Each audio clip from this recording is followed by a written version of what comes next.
Salt Lake City, Utah. Welcome to the program. It is the Sean O'Connell Show. His right-hand man, Zachariah, filling in all 3 hours, 11 to 2, which leads you right into your drive with Spence Checketts, and we got a jam-packed show for you. You know, this business, it ebbs and flows. Sometimes you got a ton to talk about.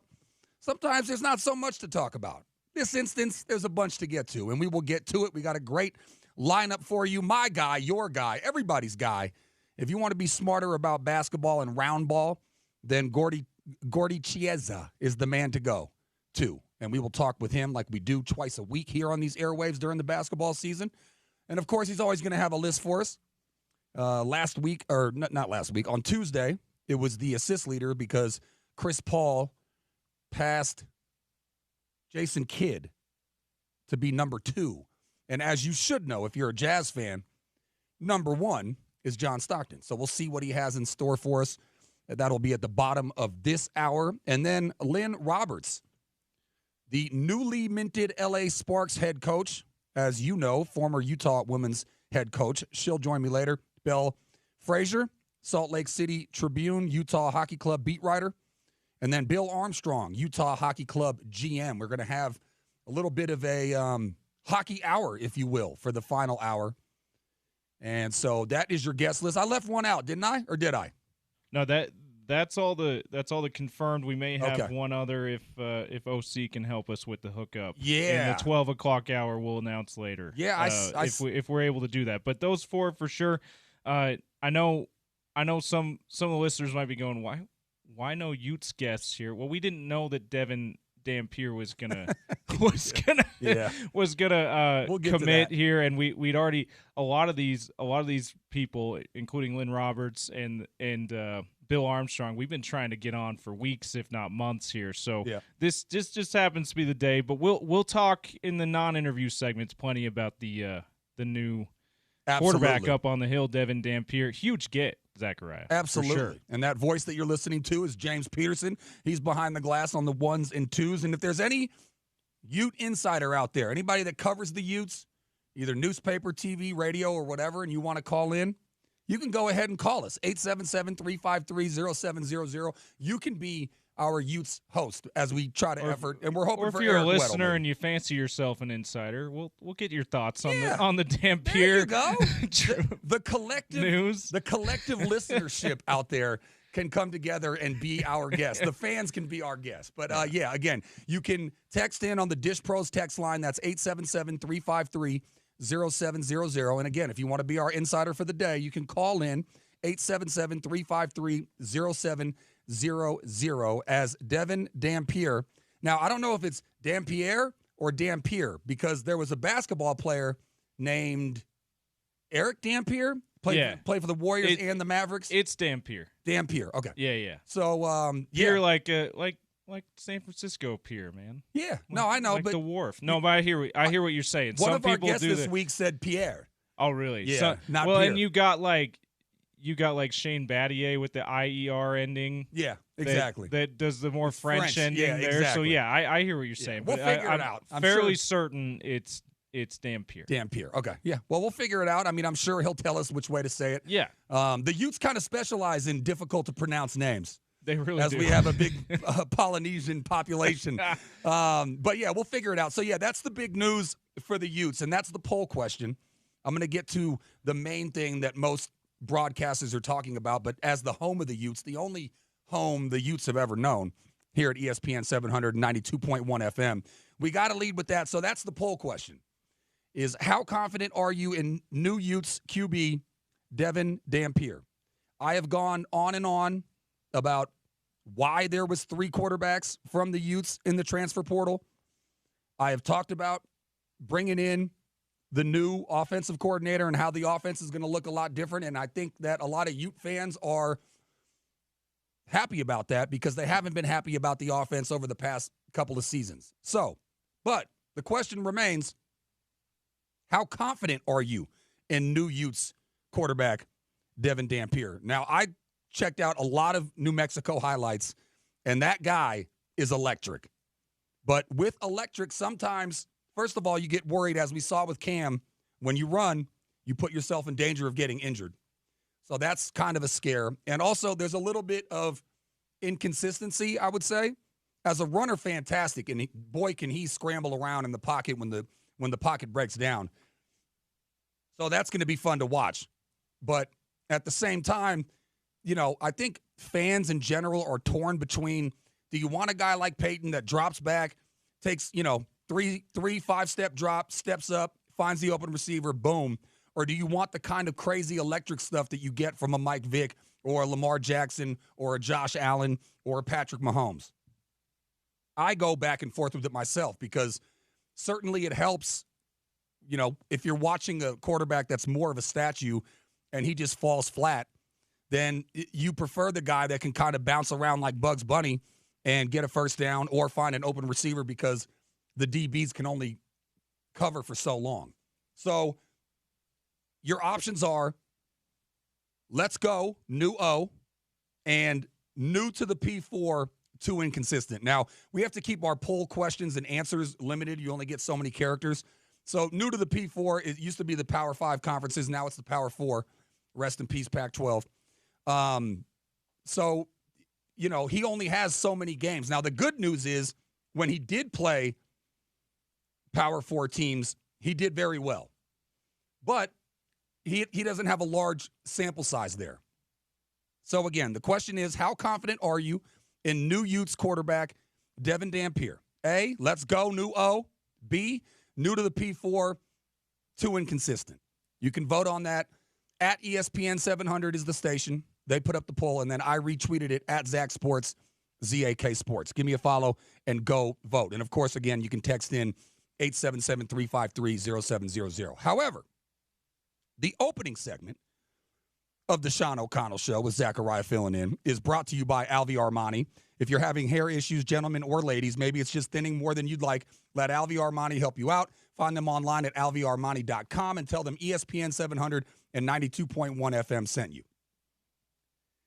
The big news, if you turn on any ESPN or Fox Sports News or whatever, you're going to see a lot of Bill Belichick headlines. Can't imagine why. I don't understand why we're talking Belichick a lot here. Didn't he retire a couple years ago? Just one, and went through a sort of unfortunate, I guess, interview process. Like he definitely wanted the Atlanta Falcons job, and he didn't end up getting it. I think the big thing with Bill, and this might have been, first of all, were you as shocked as I was? Because I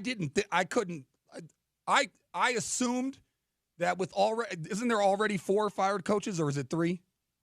Are we talking NFL? NFL, yeah. I think it's it's 3 or 4. Yeah, it's at least 3. It's a handful.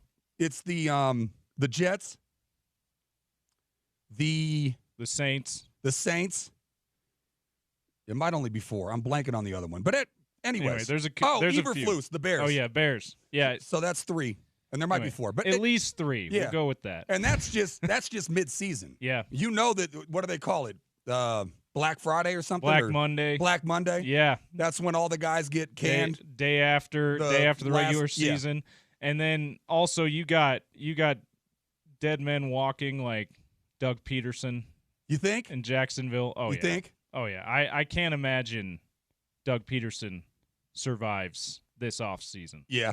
And a lot of people pointed to that job, I should say now in past tense, as maybe an ideal landing spot for Bill Belichick. There's definitely talent in Jacksonville, young talent. There's a quarterback in Trevor Lawrence who's been up and down, but still a lot of young talent. But he decided, I'm going to go to the college ranks. Well, the owner, Khan, said in the offseason before this season started that this was the most talented Jaguars team that he had since he took over. And they have been an absolute dumpster fire. And now Trevor Lawrence is probably going to be out for the year, and they're just trying to lose at this point anyway.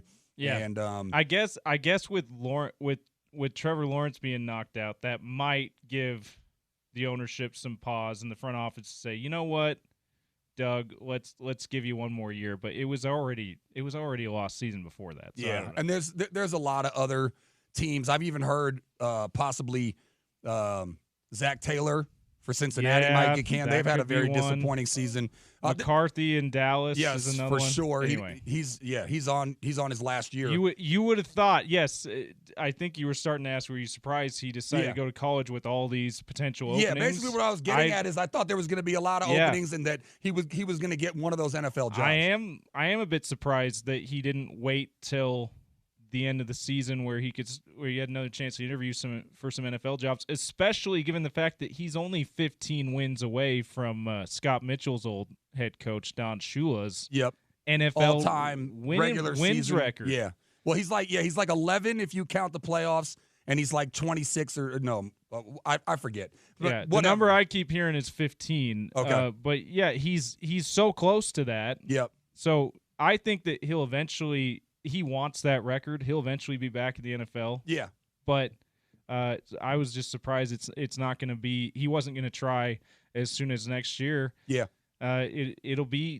It's kind of cool that a school like North Carolina was able to attract Bill Belichick, though. Not going to lie. I think it's kind of cool. For sure. Well, number one, and as an individual who lost his father and was very close to his father,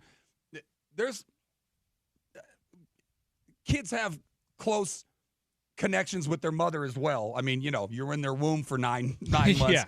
They gave birth to you. But for me at least, I love my mom to pieces, but there's something about man and man. There's like something with the father where it's like it's this deep bonded, unspoken connection. And his father coached there. And I think not only that, as I've talked about ad nauseum, that college is basically becoming the NFL with NIL money and the transfer portal, which is like free agency, and these conferences kind of, like I said, I think it might end up being like the NFC and the AFC. He might look at it like it's not like I'm going to college like college used to be.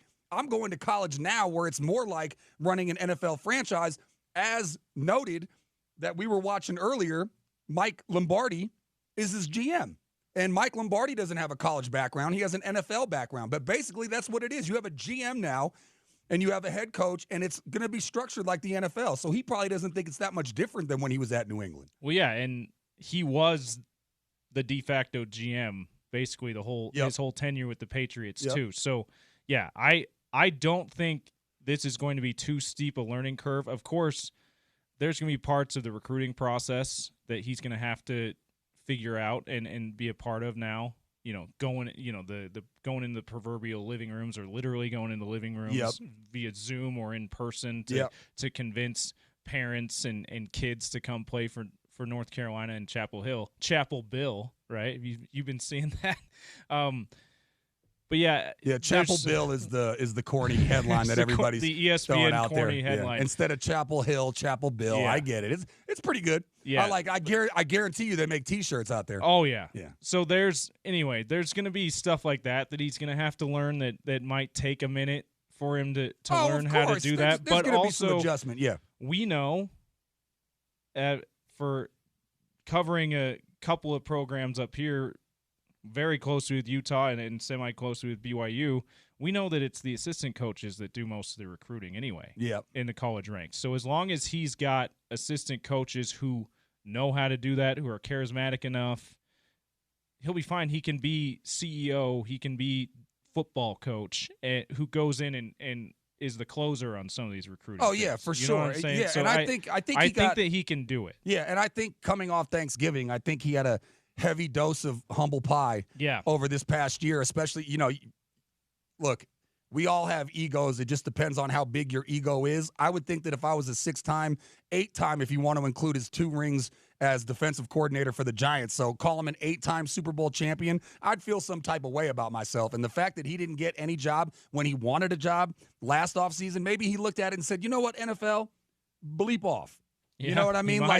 Forget the NFL. I'm going to go and I'm going to turn this North Carolina, which is known for basketball, into a football school. I'm going to bring it back to 1980 when Lawrence Taylor was on the team. The last time I think they won the ACC. Which, how cool is it that I didn't realize LT was a Tar Heel.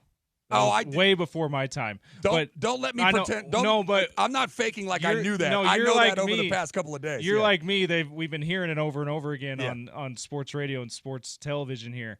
But how cool is it that the guy who coached LT in his prime years in the pros is going back? His first college job is going to be the school where LT's probably the most famous alumni. Oh yeah, like for that's sure. pretty cool. That's cool awesome. Symmetry. That's awesome. So yeah, I'll tell you this: I'm going to take a flyer on 6.5 wins, which is the over under for them for next year. And you can text in your thoughts. Bill Belichick going to be the head coach at North Carolina.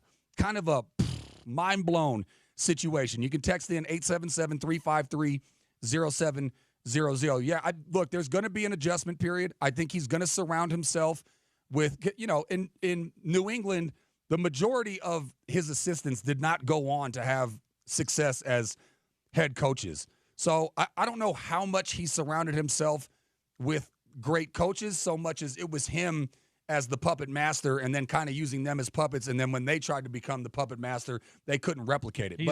I think you can certainly say he surrounded himself with guys who are good assistant coaches. Yeah, exactly. But you often see those good assistant coaches, at least a handful of them, a couple of them even, turn out to be good to great head coaches too. And that's the weird thing about his tree. It's just not the case. Yeah. So but that tells me if he decides to say, hey, Josh McDaniels, come follow me to Chapel Hill and be my offensive coordinator, that tells me that if he decides to keep it in the former Patriots family, they could be successful. Again, if he's going to do that, though, a lot of those guys don't have experience recruiting, so there's going to be a bit of a learning curve there. I think it would behoove him to hire some guys coordinators, offensive and defensive assistants who know how to recruit. Yeah, well, also, nil money kind of eases the burden of having to be the best recruiter. That's a good point. So, but I agree with you. And I think, look, oftentimes if you step away from something for a year and then get back in it, there's a lot that you can learn depending on what you do with your time. And from what I've read, Bill spent a lot of time up in, I believe, Washington, where his son is, and he would stay in their meeting rooms. He took notes. There's rumors of like a 500-page, essay, or I don't even know what you call that, book, encyclopedia, whatever, 500-page book essentially that he wrote out on all the things that he learned. So I think it's not as big of a surprise to him than it is to us. Now, we didn't know all that stuff. I did know that he was with his son in Washington at practices and stuff like that. I heard it mentioned a couple of times, but I figured that was just him wanting to be around ball and be around his son. But I think he really looked at the landscape of college football, how much it's changed, and what he needs to do to be successful. Because a guy like that, all he cares about is winning.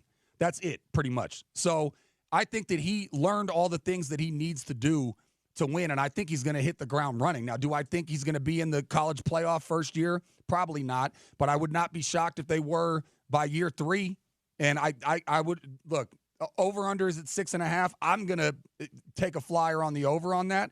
But even if it's 6, 7, or 8, or, I think second year it'll be 8, 9, 10 or whatever. And then by the last year, I could see him being at least in the ACC championship game against either Florida or Clemson or, SMU, whatever. So, look, bottom line is, and I got a buddy, when my father passed, not that you need to know my whole background, but when my father passed, I took on his best friend as my pop too. So I go to Michigan every year to get my fatherly fill around Father's Day. And he's from North Carolina. And so his sons are from they have family in North Carolina. So they root for North Carolina. So I texted him thinking that they were going to be thrilled. And his son. Really? Yeah. And I was shocked. Okay. So his reasoning, I told him to text me his reasoning because I was going to read it on air. But the gist of it was he's too old. He doesn't have college experience. And he doesn't think that he's going to be, he just doesn't think it's going to go well. Interesting. My response to him was, if you're North Carolina and your school is known for basketball and not so much for football, in the very least, take the risk. Yeah. You can't go, what's the saying? You can't fall from the floor. Yeah. And the potential is the ceiling. Yeah, it could be national championship. Exactly. That's a bit of the pie in the sky ceiling, but it's not that far out of the realm of possibility. Yeah, for sure. Well, to quote one of the best quotes from Michael Jordan, the ceiling is the roof or whatever. Like, you haven't hit the ceiling in a long time. Yeah. You have the potential to do that if everything goes right with Bill Belichick. If it's a disaster, you're not that far from disaster. You know, I mean, I loved me some Coach Brown in North Carolina. Don't get me wrong. I thought that was a great hire when they brought him in. For sure. Brought him back. He was there, then he went to Texas, then he came back. But even if it is a complete, you're not going to be that far from where you are now. And if it goes really well, then to me, the sky's the limit. Like, again, I could really see them being neck and neck with Clemson and Florida in the ACC. I honestly can. So for me, it's a no-brainer, and you really have nothing to lose. When the best case scenario is you're in the 12-team playoff, and the worst case scenario is you're a little bit worse than what you've been over the past however many decades, to me that's a no-brainer. So what I would be doing right now is congratulating North Carolina. If I'm a freshman at North Carolina, I am pumped up right now. I'm getting my discounted season, student season tickets, and I'm excited to go, and again, the results will be the results, and we'll see what happens. But for me, you can only go up from where you're at, and it's not just you can be above average. You can be great. You can be one of the elite programs in the United States. So for me, big get for North Carolina. But you can text in your thoughts. I don't know, where people are going to be on that, if they think that it's guaranteed. We should have your buddy text into the text line too. If you're not able to find his text, 877-353-0700. If you're listening out in Michigan, he should be. And also, I'm thrilled that they're out in Michigan and they're not fans of the team up north over there. They're not Wolverines fans. Yeah, that gives me some hope there. So shout out to those guys. No, they're State fans. They like State, North Carolina. So that's awesome. So that's my thoughts on that. And again, you can text in 877-353-0700. And again, if you're just tuning in right now or you don't get alerts on your phone, what happened, or what we thought was going to happen, happened as the new Mexico quarterback, Devin Dampier, comes over to the Utes with his offensive coordinator. And that's another, for me, you should be excited. If you want to do nothing else, let's see. I got to give a shout out to the Deseret. They included, there's an article on there by Joe Coles. And he included a video of the highlights from Devin, and he is electric. I mean, the numbers, first of all, just him had more combined touchdowns, both through the air and on the ground, than Utah did total. Yeah, that's whew. Yeah, I mean, it was not good. Yeah, I mean, that a red zone standpoint around here. Yeah. But also, was it 19? He had rushing touchdowns alone? To give you the qualifiers, he's 5'10", $198, and the last year he had 3,934 total yards, 2,768 in the air, 1,166 on the ground. Yeah, pretty good. And again, and go vote on the polls at Zach Sports, ZAK Sports, at ESPN 700. The poll question is, how confident are you in new Utes QB Devin Dampier? A, let's go, new O, or B, new to the P4 and too inconsistent. But here's the good news. Against Power 4 and former Power 5 competition this season, Arizona, Auburn, and Washington State, he threw for a combined 725 yards, 5 touchdowns, and 4 picks. That ratio is not great, but he added 354 yards on the ground and 5 touchdowns. When they beat Wazoo. Yeah. So that's and Wazoo was thinking they could crash the playoff at the time, too. It was mid-November. So yeah. And so that's 10 touchdowns in 3 games.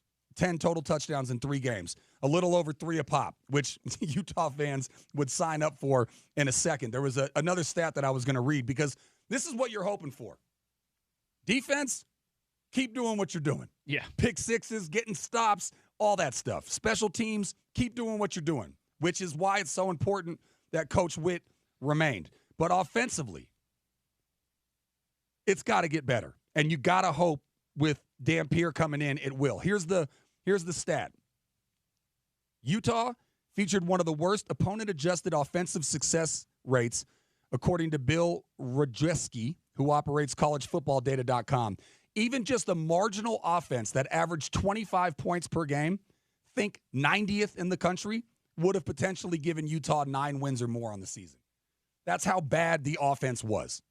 And hopefully it gets turned around, because what New Mexico did last year was have a very high-octane offense, one of the best in the country. And hopefully Beck and Dampier can bring that here. Defense remains the same, and you're good to go. So that's the poll question. Again, go vote at ESPN 700, at Zach Sports, ZAK Sports. You can always text in 877-353-0700. And then I've been trying to encourage people, James, go on the ESPN 700 app. There's a little feature in the bottom left that says sound off, I believe, something like that. Open mic. Open mic.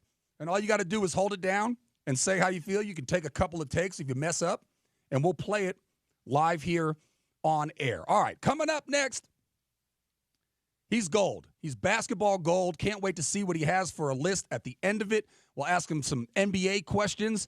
How does he feel about the in-season tournament? I don't think I've ever asked him about that. Trae Young did a little rolling of the dice at midcourt in Madison Square Garden last night. We'll talk some basketball with Gordo Chiesa. Coming up next, you're listening to the Sean O'Connell Show. Zachariah filling in right here, ESPN 700.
Bajemski looks, gives it up to Curry. Bajemski side pocket. It's blocked. Yeah. Blocked, and the Rockets win it. The Rockets are going to Vegas, and the Rockets win. Okay, calm down.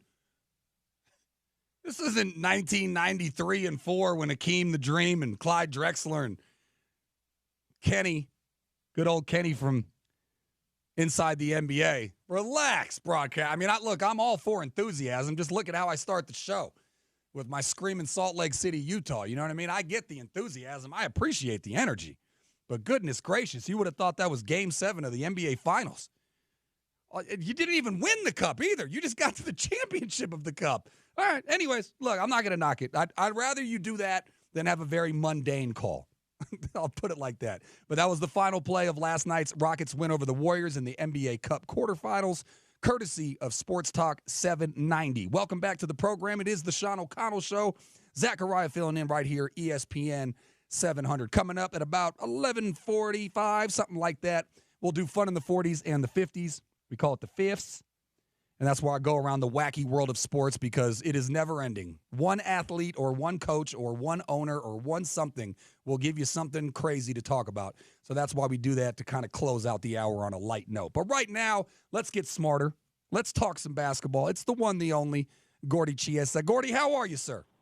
Zachariah, I'm doing well, and I like your commentary about the tournament.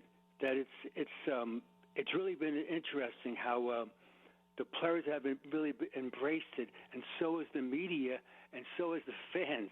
And so what Adam Silver was trying to do was create almost like a soccer model, where European soccer, there's this in-season tournament, and this is the second year of it, and the players really do like it. And they're competitive people. It has a feel of a first-round playoff series. All right, that's the word I'll use. This first round. So the four teams left, Bucks and Hawks in the East, and Thunder and the Rockets, you can all feel them trying to win the whole thing. Yeah, see, I'm going to push back a little bit on that, Gordy. I'm actually in your camp, and I know that there are some people, but I think it's a lot closer to 50-50 when it comes to the fans and when it comes to the media covering it. I don't think it's as well received as you just let it on to believe. I think there's a lot of people that think it's stupid and like they don't really pay attention to it. But I love it personally. I love the courts. I love the whole idea of it, and it sounds like you do too. But do you think that it's more of the majority than I think? No, I think it's really I'm going from the players' point of view, and as far as the media, also as far as the television partners, that they like this. That there'll be a lot of eyeballs on a Saturday night while you're watching other college football games. There'll be NBA fans switching dials to watch this tournament. Again, it's a tournament. Economically, for the players, the union agreed on it, where it's important as far as the pride factor. But most of the players, they have the high contracts. They donate the money to charities. So the winning player share for this year is $514,970. The losing team share, meaning the final two teams, they would get $205,098. Now, if you're a two-way player, and we know those guys are biting, fighting, clawing, Zachariah, to stay in the league, that the two-way players get half of the winning salary if the team does win, and half of the losing salary if the team loses. So from a team standpoint in the locker room, I've heard already, like last year with the Lakers, LeBron, those guys are they won the title last year as far as the tournament. They were saying out loud in the locker room, let's win this whole thing to help our two-way players make some money. Yeah, no, I agree with you. I think the players are definitely bought into it. I think that they do. I mean, basically what Adam Silver wanted them to do was take the regular season more seriously. And so I think it was successful there. I guess maybe just some of the talking heads that I've heard don't like it as much as you and I do. All right, Gordy, I am contractually obliged to ask you a Jazz question, and then we'll go around the NBA. I've seen a lot of people. I kind of went down the rabbit hole trying to get a pulse of the fan base and looking at comments online. And a lot of people are just like, look, I'm a lifelong Jazz fan, but I just can't this year. My message to them would be just embrace where it's at and try to find things that you can get excited about for the future. It's still your team. You're not going to change your favorite team. So just enjoy what's there. Count on the future. Trust in the process. Well, maybe not, because Philly never got to the finals, let alone won one. And that was their whole phrase, was trust the process. But that's kind of my message to them, is that when you're watching these Jazz games, if you go to the Suns Jazz game tomorrow night, like I will be, go and just enjoy what you got and look for finding a favorite player for the future. Look for the bright spots is all I can really tell them, Gordy. What about you? Very much. Also, that the Jazz are playing for the future. This year is a gap year as far as with player development. They're going to try to pick, hopefully, high in the draft. The Jazz have 3 draft selections this year. They have their own, which probably should be in the top 5, just categorically. Then they have the T-Wolves unprotected. Then you have the Cavaliers. So T-Wolves, we'll just say they make the playoffs. We're talking Zachariah, something around, we'll say, 12, 13, 14, and the Cavs having a banner year, it'll be 20, like 8, 29, 30. So 3 picks in the first round, and then Jazz can reassess. Also, they save their money. So the Jazz hopefully will be in play to get a free agent to play with Larry Marketing, whoever they draft, the young guy that should be ultra talented, even though he'll be 19, 20 years old, and then the player development of all the other guys. So the future, it's bright, but it's unknown. So it's hard to, any business where you're trying to sell the future if they don't feel it. But once they see it visually, then they say, oh, I get it. Almost like the light bulb goes off on it. In Jazz basketball, the 8 guys at the future core would be Keontae George, Isaiah Collier, Cody Williams, Taylor Hendricks, Johnny Juzang, Bryce Sensabaugh, Kyle Filipowski, and Walker Kessler. Now, out of those 8 guys, probably 6 will be here eventually, here for, we'll say, no matter what happens, the next 2 or 3 years. 2 might be out. But in the future, in the meantime, though, those guys are the emphasis of player development. Now, this is the main topic across sports today, and it's football, not basketball, which I know is your expertise. But you have been a coach for a long time, both in college and in the pros. Look, college sports are way different now with the NIL and the transfer portal, but just in general, how do you think Bill Belichick is going to make that transition from spending the majority of his life coaching in the NFL to now being the head coach at North Carolina? I'm not necessarily asking you to give me a football breakdown, Gordon, but just your having coached at pretty much every level. He'll do tremendous. He has street cred, to say the least. So all those guys from the portal that will transfer there, or even high school kids or JC kids, he's not going to recruit. It'll be the other people on his staff will do the recruiting, but he'll do the finishing as far as selling. And so if I'm a young, talented running back, we'll say, from the great state of North Carolina, and I think I have high pro potential, I'm going there because I'm going to learn football inside out. I think if the rosters, as far as the talent level, is almost in the same range eventually of the high competition, meaning Clemson, Georgia, Alabama, all the heavyweights, is that he'll do fine. Now, at age 72, does he have the energy? It's much different coaching in college and in the NFL, where the NFL, there's 18 games, and in the college, there's a few lesser games, but the grind, the wear and tear on your body is slightly lesser in college. Again, he will be recruiting all the time, like he would, like younger coaches would. He'll be his assistants. Last point about that: remember, his son was an assistant at North Carolina, so Bill was been at Chapel Hill many times, just visiting his son when he was assistant with the Carolina Tar Heels. One more question before we get to your list. That's how we end every single segment with Gordy. I want to pick your brain about, I know you only went once a year when you were coaching with the Jazz, because that's how it is with Western Conference and Eastern Conference matchups.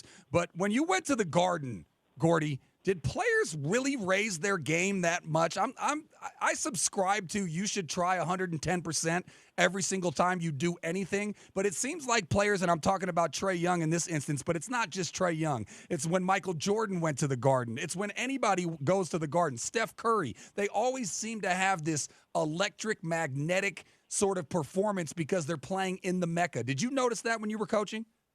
Very much. Absolutely. Yeah, it's the Mecca, and also let's add to that. Also, it's in L.A. also. So the two places where the players bring their A game, whether they have tired legs or not, is in New York or in L.A. Okay. Both are equally.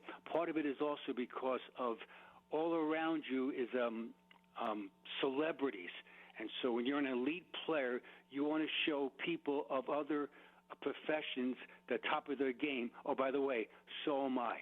And so Trae Young last night in the Garden was just sensational. Michael Jordan, to say the least. Remember Michael Jordan came back off baseball and scored 55 points in the Garden, and John Starks and those guys were trying to attempt to guard him. And Stephen Curry, every time he's in the Garden, he's getting making 8 rainbow threes, usually against good defense. So, and also L.A. So it does matter that the players are very aware of their surroundings. And also, a lot of it's based on those theater lights.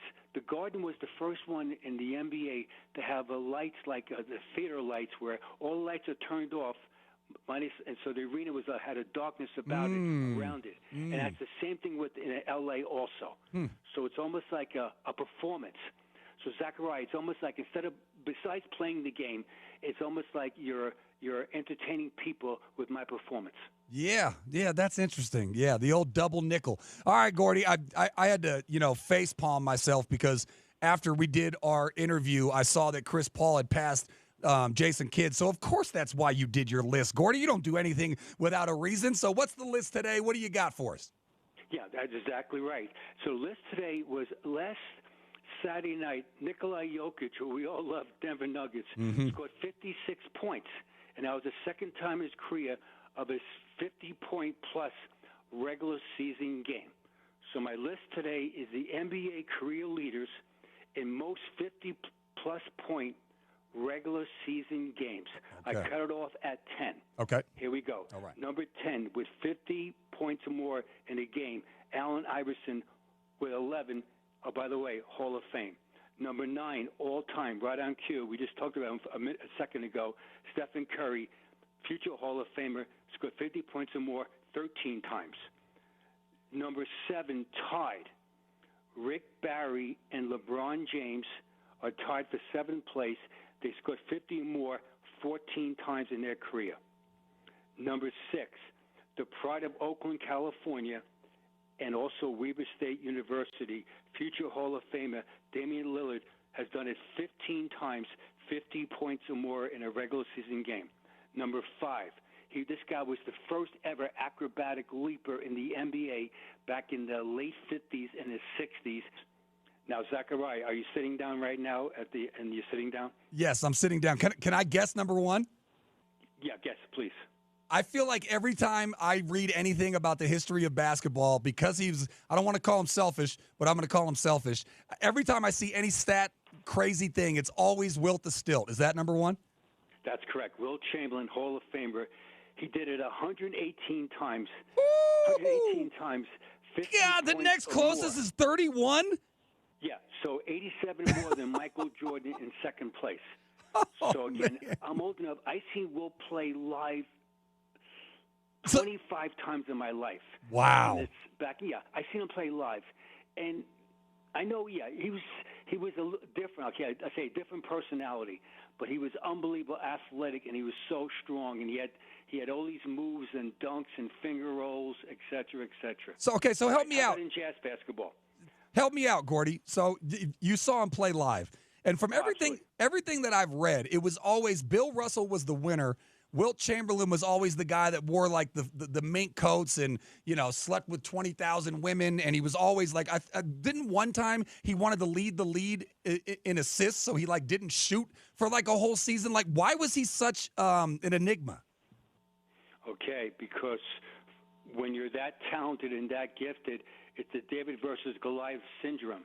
And so the media and the masses, meaning what? The public opinion was always for Russell, and it was against Wilt because he was so gifted athletically that they rooted against him. Now, some of it's self-inflicted. May I preface that? Absolutely. Wilt was more talented, though, right, Gordy? Oh, yeah, Wilt is more talented. But Russell had more hops.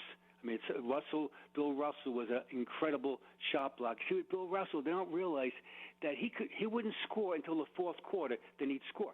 So Russell averaged for his career, it's hard to believe, 22.5 rebounds per game, but he also averaged 15.1 points per game. So 15 and 22 for his career. Yeah. And Russell was 10-0 in Game 7s. So Bill Russell never lost a Game 7 in the playoffs.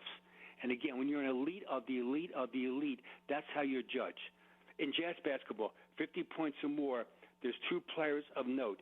Adrian Dantley did it 6 times, 50 points or more, and Karl Malone did it 4 times. Here's the last point about Jazz basketball. Yes, Donovan Mitchell did score 57 points, but it wasn't in a regular season game. It was back in 2020 in the postseason versus the Denver Nuggets in the league-mandated Orlando bubble. Wow. So Donovan scored 57 points in a playoff game. Wow. So Adrian did it 6 times and Karl did it 4 times. Usually speaking, guys that score 50 points, they have an alpha dog personality to the extreme. And that's why they're good. They have an unbelievable skill set or incredible gifted talent, but they're alpha dogs. They're crazy, no Gordy. Happens, Just say it, Gordy. They're crazy. Kobe Bryant was crazy. Michael Jordan was crazy. Wilt was crazy. They're crazy. And speaking of crazy, you're right up there, and I'm looking forward to seeing you score 50 points or more in some rec game. Yeah, maybe like 15 years ago. I do need to get back in the gym. All right, Gordy, how's this for a 5-day tease? When we have you on Tuesday, because I got to run right now, but I got a perfect question for you. You're the perfect one to ask. I'm going to ask you on Tuesday, so everybody can just leave it on ESPN 700 for 5 days and wait for me to pay off this tease of the question that I'm going to ask Gordy. You're the best, Gordy. We're all smarter for talking to you. Appreciate your time. Have a great day. Thank you. Peace out. Peace out. That's his signature goodbye. Peace out. Gordy, that was good stuff. Watched Wilt play 25 times, James? Yeah, That's awesome. I've had plenty of off-air conversations with him. Yeah. He's told me he's seen just about every NBA great live, that's awesome. which is amazing. Yeah. No, that's great. And he's at every Jazz home game too, so we're gonna have to do the in-person introduction. 100%. Yes. Tomorrow night. Yes. He'll be excited to meet you, man. I'll be there when they take on a team that, whatever, no big deal. The Suns. I hope Kevin Durant plays. They say he's coming back. He had a calf injury, I believe, so I think he's coming back. And I will be in the building tomorrow night. Looking forward to that. I think that will be the first time I've ever been to a Jazz game in Utah. Yeah, come on over to we'll sit between section 9 and 10, lower bowl. Come on over and say hi to us. Sounds good. Meet Zachariah if you didn't have a chance to meet him at the remote yesterday. Yeah, for sure. I'll be the tall guy wearing orange. All right, coming up next, fun in the 40s. This will be fun in the 50s. Same thing. They both start with an F. We'll go around the wacky world of sports to close out hour number 1. You're listening to the Sean O'Connell Show. His guy Zachariah filling in right here, ESPN 700.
Welcome back to the program. It is the Sean O'Connell Show. His guy, Zachariah, filling in right here, ESPN 700. Coming up at the top of the hour, we will speak with Lynn Roberts, new LA Sparks head coach, former Utah women's head coach. As you know, if you follow the it's the running Utes for both the men and the women? No, men are the running Utes, and then it's Utah women. We got to come up with a name. we got to get there's some that OC likes to call them the lady running Utes. We can go with that. The lady running Utes. But we could do better the men than that. the men have been the running Utes back I think before the Majerus days even, but especially in the Rick Majerus days. All right, well, it's been a while. In my off time, instead of watching like an episode of Seinfeld, I'm going to dedicate 30 minutes to coming up with a nickname for the Utah women's team. I mean, they're a lot more high flying, especially in the last 3 years of Lynn Roberts' tenure. They shoot a ton of threes. They get up and down the floor. Yeah. You know what they should do? They should have at the end of the year, at the end of the season for the men's and the women's, it gets put up to vote like electing a president. There you go. And the winner after the season is over gets to be the running Utes for the following season. Yes. See how many consecutive years you can get it. So we'll talk with Lynn Roberts at the top of the hour. But right now it's time for fifth. 1, 2, 3, 4, 5. Fifth for all my Dave Chappelle fans out there. I'm going to tease the next fifth and just let you know that Xavier Leggett has a very interesting menu that he eats from. I'll put it like that. Just wait till you find out what that guy eats. We're talking about an NFL wide receiver. He was on with who was he on with? St. Brown. Ahmad St. Brown and his brother have a podcast, and he was on there. Their reaction is great too. But it goes longer than what I put up there, James. But so you don't have to bleep anything out because they drop some swear words. But it is absolute gold. All right, so. Yesterday. Oh, hey, by the way, we got OC watching on the YouTube YouTube right now. Shout out to the host of the show, OC. OC's watching from where do you say he's watching from? He's in Europe. He's on a cruise in Europe. From Europe. See, he's too much of a star. Yeah. He can't say specifically where he is in Europe. Just in Europe. So if he says specifically, he gets bombarded by too many people. There's going to be a witch hunt. They're going to get everybody together, and they're going to be like, where is OC? So shout out to him. Also, we have a comment on Blue Sky for the Blue Sky, question. Which I just learned about yesterday. We'll tease that. We'll do that next time we reset we everything. Can read some of those comments 12:30ish. Yeah. I'm trying out Instagram Live. We're on YouTube Live. I think I'm on Facebook Live. Couldn't get to TikTok Live, and now I got to download Blue Sky. I mean, we got to condense these. I say 3 of them, but there's 10 right now, and I'm too old to keep up with everything. You know. Anyways, so the wacky world of sports. Look, yesterday we commented a little bit on the whole Brett Favre and Mark Gastineau. When is that 30 for 30 coming out, by the way? I think I saw it was tomorrow. Tomorrow? Okay. Basically, if you don't know the story, how long ago? Do we remember the year? 2001 when Strahan broke his sack record. Yes. Yeah. And the controversy around it was that it looked like Brett Favre took a dive. He essentially sort of admitted to it. But this is what I saw after the show. Terrell Owens stepped in, and the legendary wide receiver had this to say, quote, "While you're clearing the air, clear the air of the misappropriation of funds you were pocketing. That's it." Ooh. Ouch. Ooh. That is rough. I mean, you're already getting flack for this 30 for 30 thing that came out 25 years ago, and then T.O. is throwing shots at you for that whole scandal that he had in Mississippi. Do we need a single mom or someone on Mississippi welfare to come confront him like Gastineau did to get Favre to cop to that? Because that would be good. Yeah, that interaction was so awkward, but you could tell that he was legitimately angry. And then T.O. had to, what's that called? Kicking a man when he's down, or pouring gasoline on the fire. Yeah. So, anyways, I thought that was good stuff. All right, coming up, top of the hour. And I'll have more stuff for you for fun in the 40s and the 50s. Again, this Xavier Leggett stuff, I didn't even know that. I mean, I guess maybe when there were cavemen, or if you had to or something. But this is a rich pro NFL athlete that eats something that you couldn't even guess it if you tried. Maybe you'd get it in 20 guesses. but it would be very far down. It's the first that I've heard of it, so we'll do that next Fun in the 40s. But coming up, top of the hour, it is time to speak with Lynn Roberts. What went into her decision? Obviously, you go from college to the pros, usually a no-brainer, but I know she had she had a lot of love for this area, and just what went through the decision, the timing of the decision. It was sort of mid-season, as the season was beginning. So we'll talk to her about that and much, much more. All that coming up next. You're listening to the Sean O'Connell Show. Zachariah filling in right here, ESPN 700.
not quite big voice guy. We're not back to Sean O'Connell. We are back to the Sean O'Connell Show, and he is with us in spirit all the way from Europe. At least according to YouTube Live, he said he's watching. Shout out to OC. But it's this guy, Zachariah, filling in for the next couple of hours. 1 hour in the books, 2 more to go. I'll be here tomorrow and all next week as well. As James said earlier, come by and say hello to us tomorrow at the Suns Jazz game. It'll be my first time. It's still the Delta Center, right?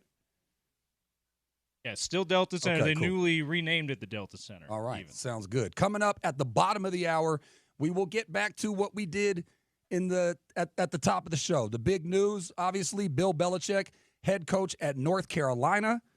And then the big news for the Utah Utes is that Devin Dampier is we can just call him the starter now, right? But, I mean, he might maybe there's a competition, but pretty safe to say. Yeah.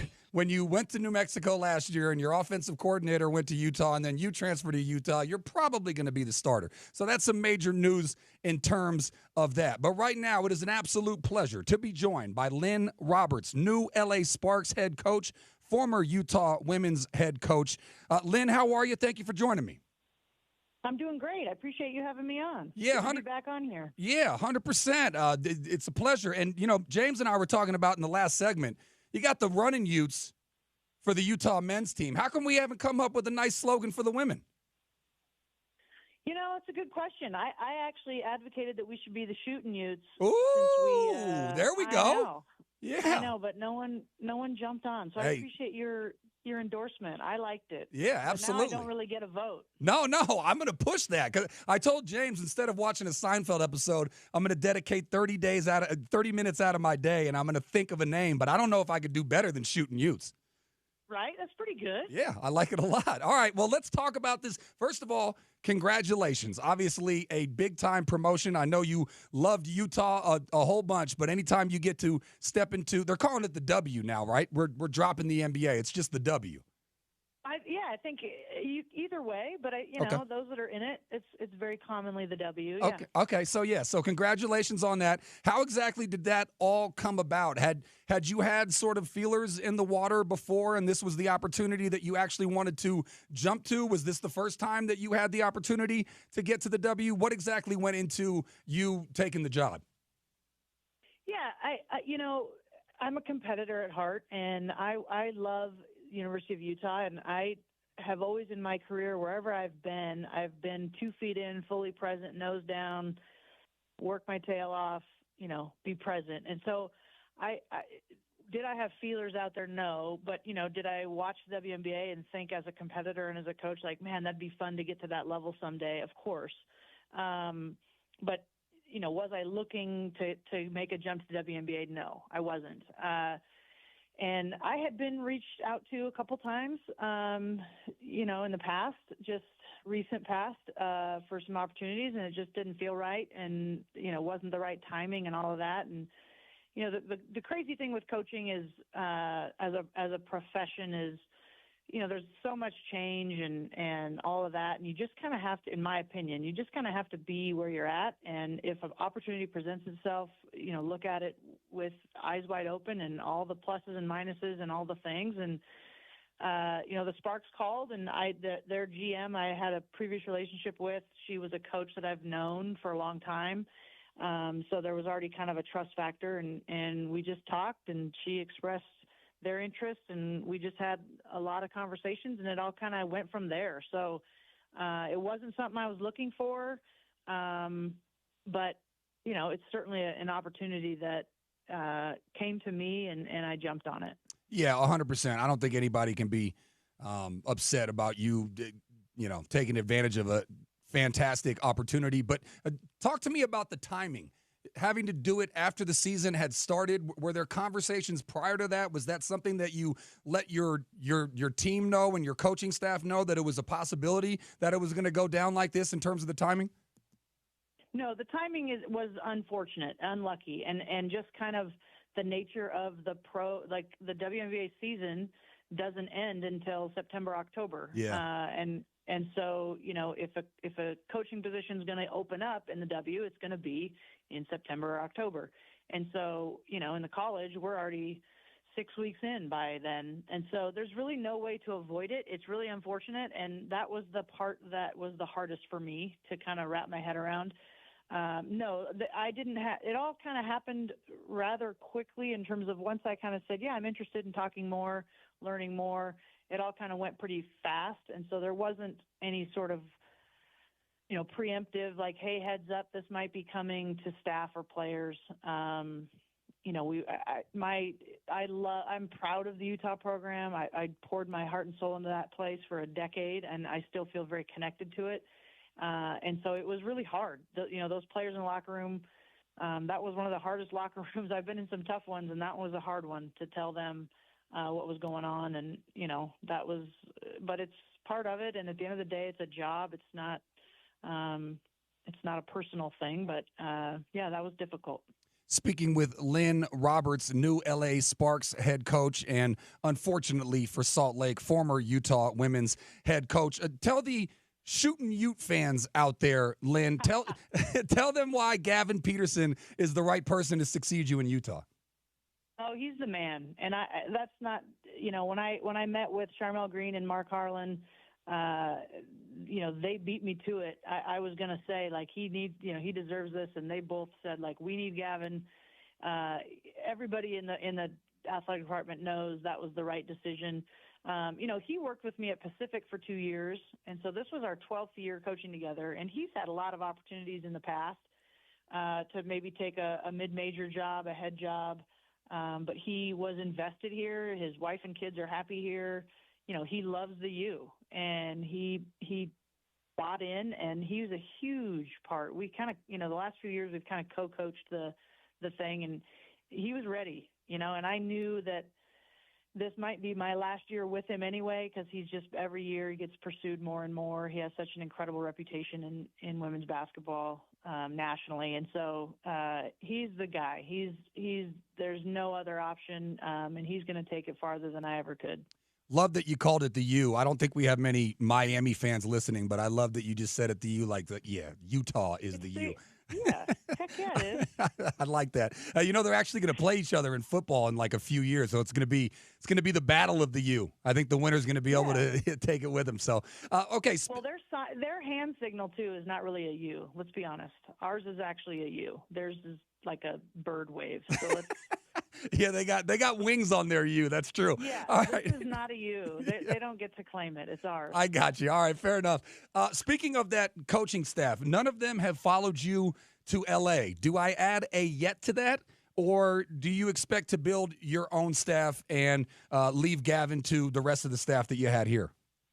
Yeah, my plan is, and I'm in the works of that, is hiring my staff down there.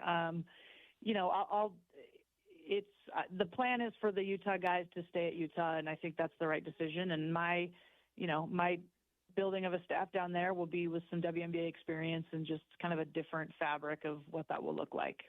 Okay, sounds good. And then this is a little bit of a difficult question. I'm not trying to make it difficult, but I'm sure it was difficult for you when you are the head coach and these players came to play under your leadership and your guidance, and then you have to bring them all together and essentially tell them that you got a better opportunity and you're going to leave. How difficult was that conversation with the team?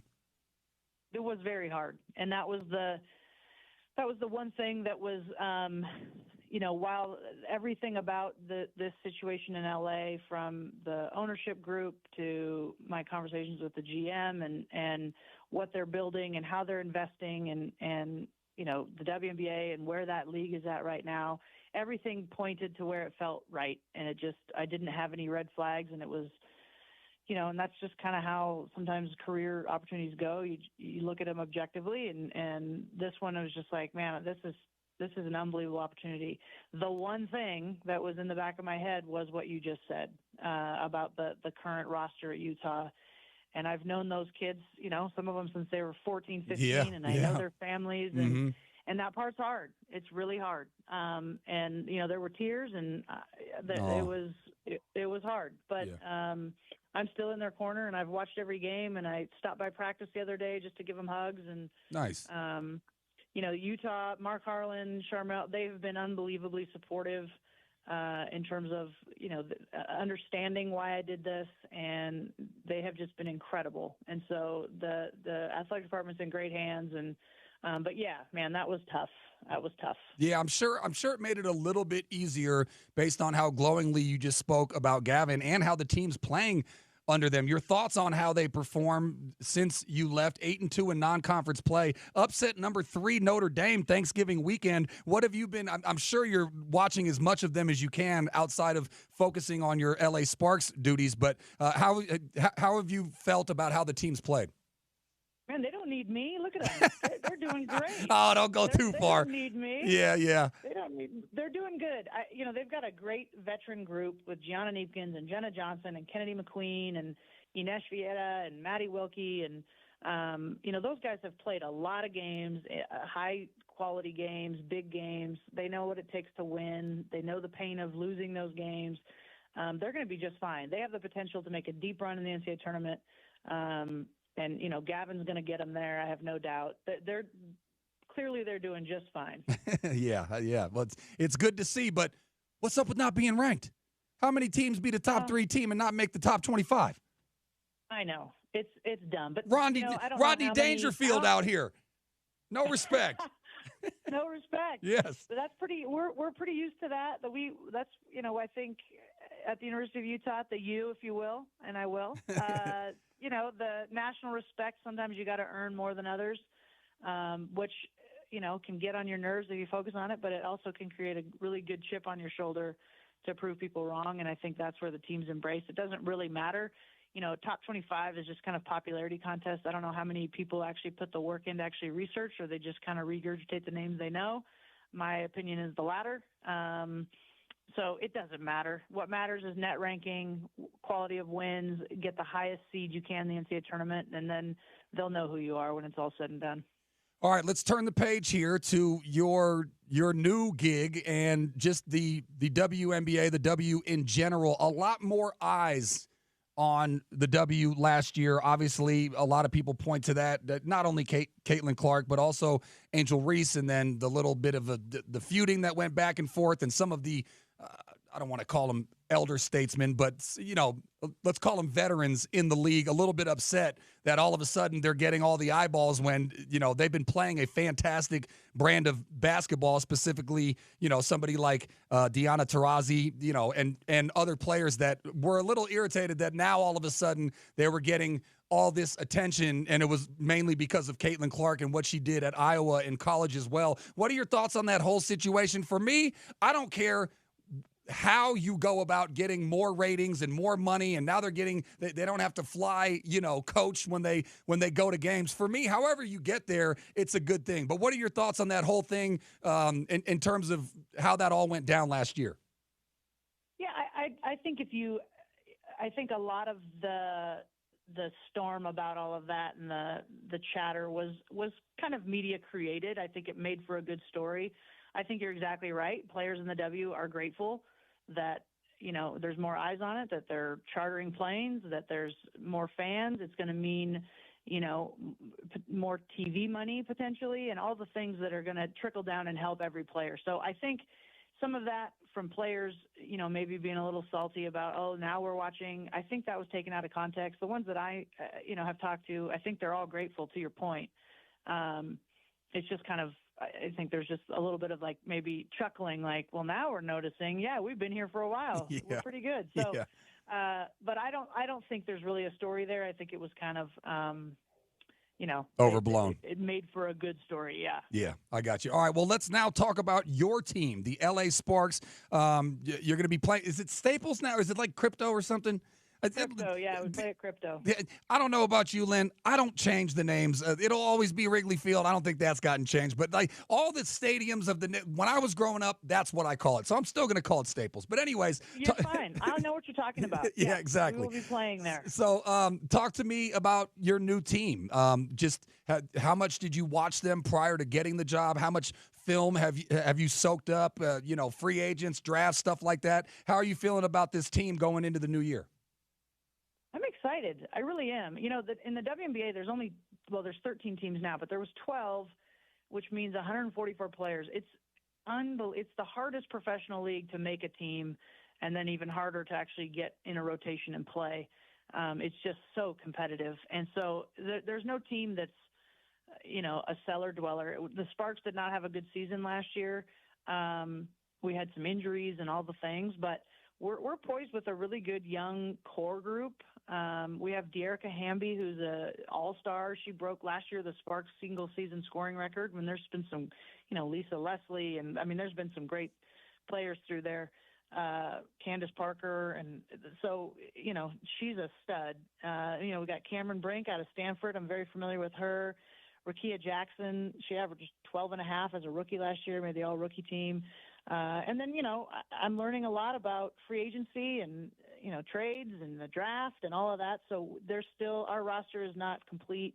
It's not finalized. That's what this whole kind of winter will be, is going through that whole process. So it's fun, it's exciting, it's new. I love to learn new things, and it's definitely been a fun learning experience for me. Pull the curtain back a little bit for me, just in terms of what it's like to be a coach, because you hear all these stories about football coaches sleeping in their offices, and it can ruin families because they're so just dedicated to their craft. What does a full calendar year look like for Lynn Roberts? You've got to take some time off at some point and take a vacation and unwind and unplug. But what does a calendar year look like for Lynn Roberts, and how much different is that going to be now being in the W versus coaching college? Well, I actually think it's going to be a little more manageable in that regard. College coaching has kind of turned into a 13-month-a-year job with recruiting and the portal and NIL and, not just recruiting players, but retaining the ones you have, and fundraising and all the things that go into it. There really was less time. This, in the professional ranks, what the difference is once season starts, you play 3 games a week and you're traveling, and sometimes 4 times a week. And it's like the NBA. It's just, packed it in, and you're once you go, you're going. But in the off season, it's a little slower in terms of, you're working on player development and all of that. But it's mostly just kind of roster management and kind of the 3 tiers that you can use to build a roster, whether it's draft, trade, or free agency. So I'm hopeful, and I'm cautiously optimistic that I actually might have a little more time, because I have not had any in the last few years. So that'll be nice. As of now, though, taking over a new job and all that, there is no time yet, but Lord willing, it's coming. Well, you just solved the Bill Belichick mystery, Lynn, because maybe he wanted to work more. So he went from the pros to college because he's such a workaholic. He wanted to work more. You're going the other way, going from college to the WNBA. Hey, look, congratulations. Thank you so much for joining me, and good luck this year. I'll be tuning into more Sparks games just because of this conversation. I appreciate it, man. Thanks for having me on. There you go. Lynn Roberts, former Shootin' Utes head coach at the University of Utah. Now she's moved on to the L.A. Sparks. Shootin' Utes. It's catching on. Shootin' Utes. I'm catching on. We're doing it. I don't know if I can do better than that. We're not even going to say Utah women's basketball. We're going to say Shootin' Utes. Shootin' Utes. Running Utes and Shootin' Utes. Who do we... You know what? Future's brighter for who? Running Utes or Shootin' Utes? New poll. Shame on us as a station for not already knowing that she was trying to get Shootin' Utes off the ground. Had I known, I wouldn't even have dared say that I was going to spend any time. I don't think I can do better than that. As the new leader of the ship, new program director, I take full responsibility. Lynn. Well, I don't know. I apologize. No, but you might not have been producing or listening when she threw it out there, because she said she threw it out there and it just never caught on. But we're going to push it. But the buck stops here. Yeah, Zachariah. We got to get. I'm not going to blame Bill for this. Yeah. We're not going to put Bill on the. Who will be on the show tomorrow? I like by the that way. Accountability. Yeah, I like that. Yes, we will talk to the voice of the Utes tomorrow, final day of the week. But yeah, we got to get some little. What do you call those things that are like, I don't know, like 12 inches by 10 inches or whatever, little cards. Both sides. Maybe some cue cards? Is that what you're saying? No, bigger than that. Like you pass them out at games and like. Oh yeah, like a little poster. Yeah, mini posters. Little poster board, little mini poster little board mini posters with Shootin' Utes. Yeah, ESPN 700, the Utes symbol, Shootin' Utes. Home of the Shootin' Utes. Yes, I like it. We're on to something. We're cooking with gas. It took us till Thursday, but we're cooking with gas now. All right, coming up, bottom of the hour, time to reset. We obviously wanted to speak with Lynn, but we're going to reset the major topic of the day, as I'm watching him live get introduced at Chapel Hill, a.k.a. Chapel Bill. I was listening to Dan Patrick, which we are the home for every morning leading into the Sean O'Connell show, and they were trying to guess whether or not he was going to wear a Carolina blue tie. And Dan Patrick he was wondering if he was going to wear a tie at all, but there he is, navy blue suit, Carolina blue tie. I'm a little surprised looking he didn't. Sharp. I'm a little surprised he didn't go with the dirty hoodie look. Well, wait till the press conference. Wait till game day, and he will do that once the year starts. Oh, yeah. But I think first impressions are everything. So for now, he's looking. That's the sharpest I've seen Bill look in a long time. Yeah, usually he's got the cutoff hoodie. I wonder if he seems like the kind of guy that cuts the sleeves off himself. Yeah. Am I right? Yeah. Like some you can buy like that. I think he buys the full sleeves and it takes a pair of scissors. The equipment managers are like, we can start doing that for you. Yeah. He's like, nah. In New England, he's like, no. Nah. Like, no, I got this, guys. Give me the scissors. All right, yeah. Give me the scissors. Coming up at the bottom of the hour, your thoughts. If you've texted in, I'll get the text line pulled up in here. Your thoughts on Bill Belichick. You think it'll be a disaster? Do you think it's going to go wonderfely, and all of a sudden North Carolina will not just be known for basketball, but football as well? And then, of course, the major news is the Utes got their QB. This was kind of a foregone conclusion, although I was wondering why it wasn't made at the same time as the offensive coordinator was named. You thought maybe it would be lock and step, but there's a lot of details that go into it, probably figuring out the NIL money and all that stuff. But the writing was on the wall that quarterback Devin Dampier was going to be the new Utes quarterback. So we put that up on the poll. How confident are you in new Utes quarterback Devin Dampier? A, let's go, new O. B, he's new to the Power Four, and his performance is a little too inconsistent. So you can vote on that at Zach Sports, ZAK Sports. You can also vote on the station's Twitter handle at ESPN 700. We'll update that. Also, I got some news and notes and some stats about the new QB, so we'll do all of that next. You're listening to the Sean O'Connell Show. Zachariah right here, ESPN 700.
I have to laugh at the NIL, that Belichick is somehow not going to figure out this NIL. Well, it's called free agency in the NFL. So wait, you're telling me there's this period of time where players can try to negotiate with other teams that they might want to play for? Bill, I'm never going to get that. I can't figure that out. Bill was the GM of the Patriots. What did I sign myself up for? He had to deal with this. The transfer portal is free agency in the NFL. He's going to be fine if they have money in place, his staff in place, and they're going to ask him to coach. And once again, he shows up, he will have an advantage over every coach in America because he's Bill Belichick. Well said. I mean, pretty much. And again, I think a lot of that factored in to his decision is that it's not the old college. It's a new college, which is a lot like the NFL. Anyways, that was the voice of Dan Patrick saying Bill Belichick will be successful. He seems to be confident of his chances of being successful at North Carolina. That was courtesy of this morning's Dan Patrick Show, heard daily from 7 a.m. to 11 a.m. here on ESPN 792.1 FM. It is the Sean O'Connell Show. Zachariah filling in. What say you on that? You can always text in 877-353-0700. How do you think it's going to go? Disaster? Fantastic? Who knows? Want to let you know that our show today and every day is brought to you by Les Schwab Tires. Les Schwab has the tires, wheels, and accessories for whatever you drive. Stop by your local Les Schwab today, and their professionals will get the job right the first time. Not the second, third, or fourth. The first time. That's the way you like it, right? I wonder if there's a Les Schwab in Cali. Still have tire issues. I think they're pretty much nationwide. Yeah. So, yeah, they check that should out. be able to find I'm going to go there Schwab out there. I'm going to go there and say, Sean O'Connell and ESPN 700 sent me. They'll probably do a bad job. Sean O'Connell. No, I'm just kidding. They'll hook me up, I'm sure. All right, so in terms of look, we talked a lot about Bill Belichick and this move right now. He's in his press conference looking dandy in his suit. And as I said at the top of the hour, I don't know many Carolina fans, but I know a couple. And so I was all pumped when I texted my I call him Pop 2 now, my dad's best friend and his son, thinking that they were going to be through the moon, James. Happy as a clam. Not happy. He said, I hope you're right, but I don't like it. And I said, all right, well, I'm going on air tomorrow, and I'll read your text, but give me an explanation of why you don't like it. So you got the text. I'm ready for this. Got I've been the waiting text. all show for this. That's what Let's I do. go. I build up the anticipation. Let's go, Pop 2. Let's hear what you got. No, it's actually his son. Oh, brother. Bro 2. Bro 2. That's actually what I call him, too. That's awesome. Okay, quote, 0 experience at the college level in any coaching position, 0 experience recruiting. Not that you can't be older, but he's 72, and I don't see that attracting 18-year-old men to play football. It'll come down to his team of coaches, and as you know, he's already putting in for his son to take over, so I think it's kind of a power move. Fair points. Fair points across the board. But as we talked about earlier, to me, the best-case scenario is that they're established as a well-respected and successful football program, which they haven't been in decades. And the worst-case scenario is that you're a little bit worse than what you were the past few years, which has not been very good. I agree. And when it comes to his son, I mean, this is a guy who had just coming off. I didn't know that he was following him in North Carolina. I missed that part, but I guess we should have figured that. But he's a defensive coordinator at the Power 4 level with Washington on a good coaching staff under a guy who's established himself as a really good head coach in Jed Fish, at least at Arizona, and when we expect some good things from him at Washington too. So I don't know that you can knock him hiring his son to be on his staff, because I think his son has proven, hey, I can coach a little bit. This isn't purely a nepotism thing. So, I mean, it remains to be seen if his lack of experience at the college level in recruiting really do hold him back as much as someone like your bro too thinks they will, and others. People called into Dan Patrick all morning with the same kind of opinion. So your bro two's not alone in this at all. Yeah, but it remains to be seen. I kind of give him. I'm with Dan. I'm with DP and Seton. He was the one doing the Belichick impression. Yeah. In that, I'm going to give him the benefit of the doubt because he's a 6-time Super Bowl champion, and what you've been saying, college football is basically following the NFL model right now. And also, look, I would have much more trepidation, James, if this was last year.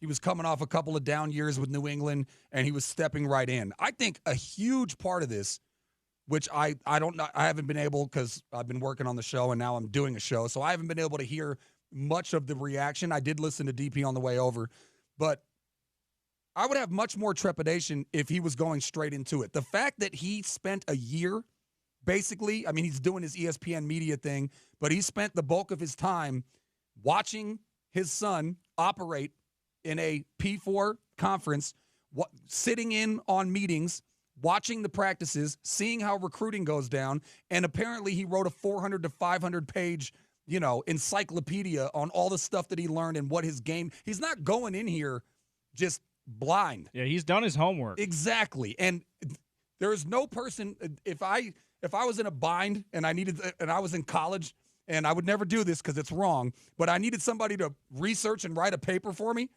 Bill Belichick would be one of the first people that I thought of. Certainly on football, and I would almost feel that way on any subject. Doesn't he strike you as the guy as a genius type guy? Yeah. See, I'm the kind of guy, James. I don't know if he is for sure outside of football, but he strikes you as that kind of guy. 100%. Okay, I'm the kind of guy where I'm fascinated by the origins of phrases. Like, where did "I haven't the foggiest idea" come from? Or why do you say? What was the one that I most recently heard?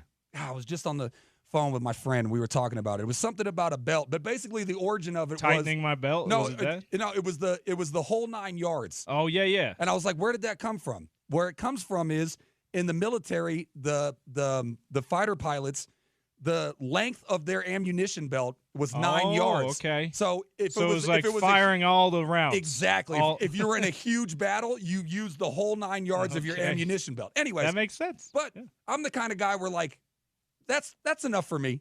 If I want to know something, I'll Google it, then I'll find it out, and that's it. Or you'll talk to someone who might know, and exactly, and then your curiosity's gone. I'm good. He strikes me as the guy where he looks that up, then he goes and sees what year it was, what department of the military, what year it started. He's gonna know everything on it.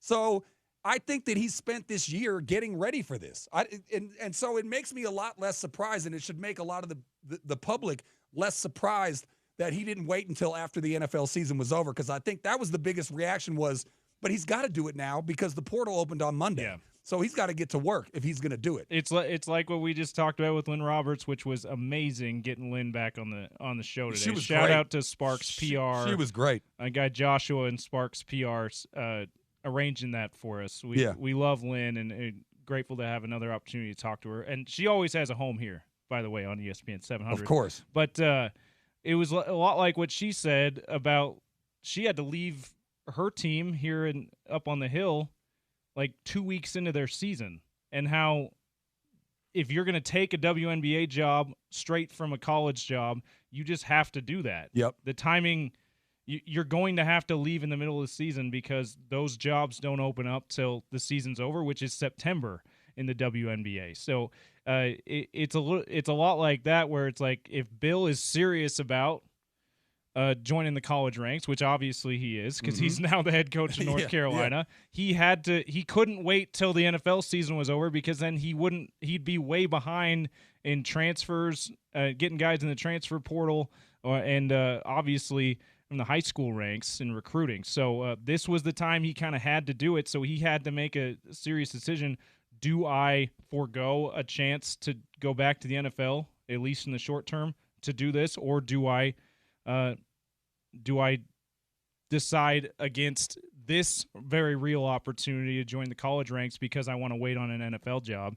he decided the college job. Yeah, and how old is he again? I just read it, but 72, I believe. Okay, so 70, which is same age, around the same age as Nick Saban, who just retired. Okay, from the college side. 72. He signed a 5-year deal. My guess is that he's going to coach the majority of that 5 years. I think it'll take at least 2 to 3 to get to where he wants to be, and then 4 and 5, see if he can make some major damage in the playoffs and maybe even get a title. I think it still gives him an opportunity to go into the NFL and break Don Shula's record. I think the only way, because you spoke to how his dad coached at that North was Carolina. huge. Yeah. I think that. Thank you for bringing that back up. That's a big deal. Yeah. His father coached there, and he's like I said, following in his father's footsteps for sure. I think that because of that, and because he just strikes me as, other than his what he did to the Jets when he was hired there for one day, he strikes me as someone, at least now, that doesn't break their commitments unless there's something they really feel like they need to do. So I think the only reason he's not going to coach the 5 years is if an NFL team says, "Hey, we're going to hire you." Yeah, but even then, I think it'll be at least 3 or 4, and I wouldn't be surprised if he did 5. I'm not a betting man, but if I was, I would bet that he's going to be there for all 5. Yeah.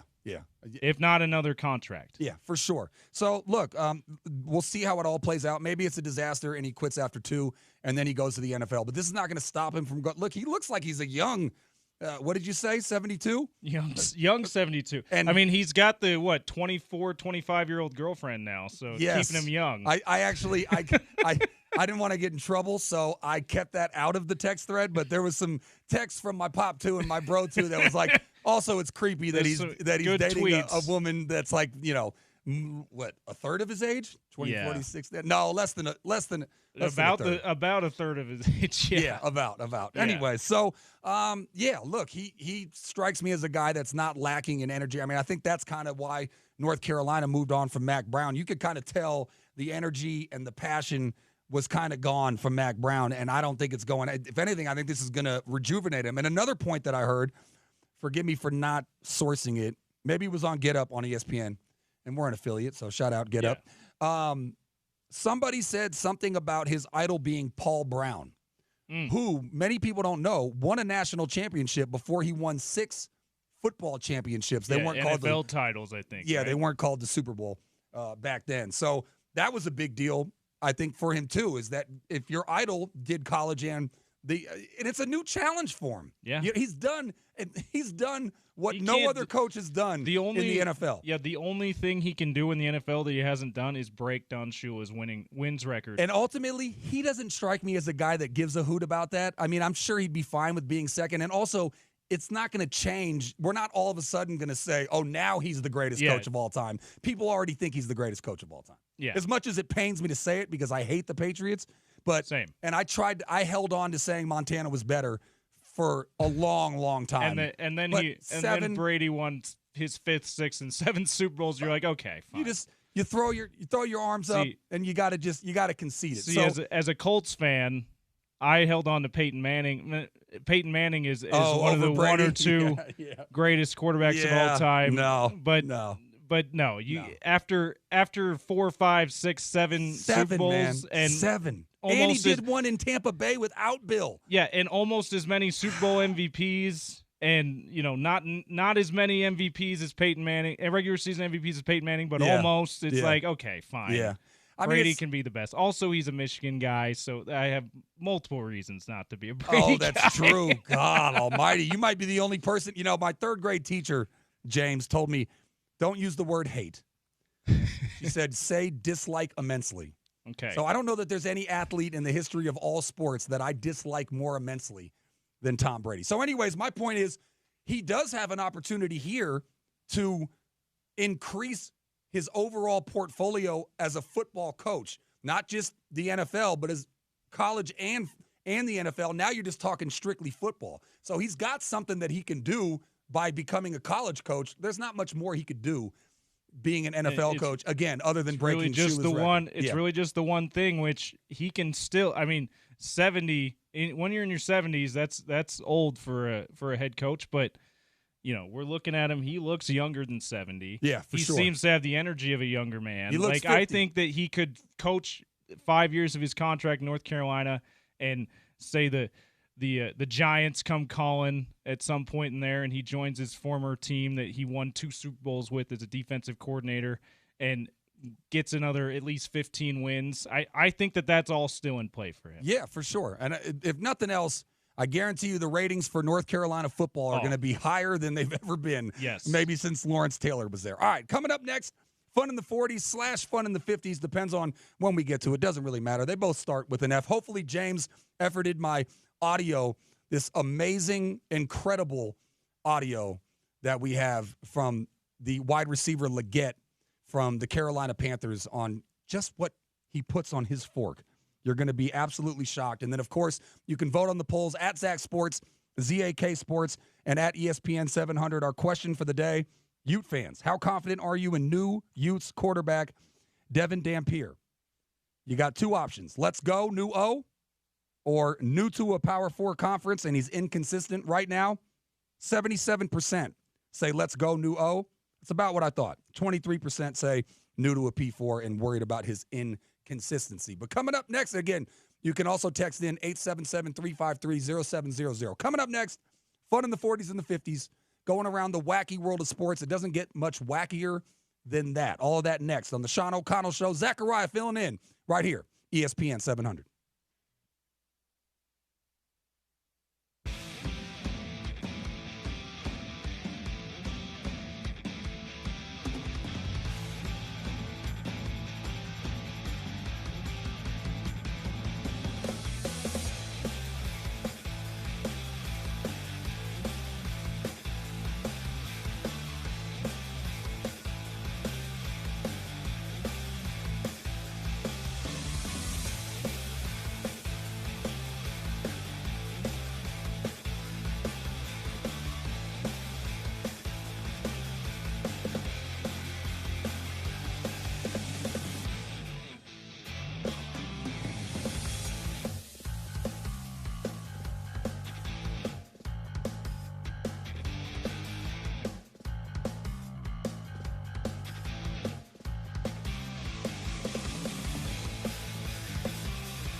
Welcome back to the program. It is the Sean O'Connell Show. His guy Zachariah filling in right here. ESPN 700 coming up at the top of the hour. Final hour of the program. The show has been flying by. That's what happens when you have a ton to talk about. It's what happens when the Utes get a new quarterback. It's what happens when arguably the greatest quarterback, football NFL coach of all time joins the college ranks and is named the North Carolina head football coach. Got some notes on that before we get into fun in the 40s. James, you know how I said this might be a big FU to the NFL? I'm scrolling through my Instagram. By the way, I'm on Instagram Live at 11ZAK11. Also, check us out on YouTube, as apparently Sean O'Connell was earlier. Look up ESPN 700 Sports. But I was scrolling through my Instagram, and I saw Bill Belichick. You know, they photoshopped North Carolina gear on him. And the quote said, "This is a big FU to the NFL," quote, end quote, dash, Bill Belichick confidant. Oh. So, like, it really was. I was just throwing that out there. I hadn't seen that yet. And then also I saw second Super Bowl winning coach to become an FBS coach. The only other one, Bill Walsh, one of the greatest coaches of all time. He went to Stanford after, I believe he had a 500 record. How many games did they play back then? I was just going to guess 13 and 13. Yeah, it's probably at least 10 they played back then, 10 to 12, I would guess. I know it was 500, so hopefully it goes a little bit better for Bill out there in North Carolina. All right, do we have it? We do. Okay. Now, warning, if you're driving around with your kids, there's no swear words or nothing. It's just that creepy. All it is what a guy eats. So it's not that big of a deal. But I'll tell you this, if I was, I don't know, 5, 6, 7 years old, and I heard that somebody ate what you're about to hear, this is all you need to know, James. You've lived in Utah your whole life? Yeah. Okay. This is a down south country thing. You're not going to catch any of this in California or in Utah. This is some country stuff. And look, I know I've heard, snake. I've heard rabbit. I've heard frog legs. I've heard a lot of different weird stuff that I would never eat myself. But this one, I was like, I need to get the link to this. I need to get the exact timing for this because this needs to be played because people need to know that this actually exists. Now, I don't know what percentage of the population eats this, James. I'm hoping less than like 1%. But this is wide receiver Xavier Legette. Again, this guy can eat whatever he wants. NFL players get paid a lot of money. He's in the NFL, but he is on the podcast. Forgive me for not knowing the exact name. I can look it up, and by the time the clip is over, I'll let you know. But it's basically St. Brown Podcast. Okay, St. Brown Podcast. It's Ahmad St. Brown, the star wide receiver for the Lions, and his brother. And they just casually ask him, I guess they ask every guest, what's something weird that you eat? And I will let Xavier take it from here.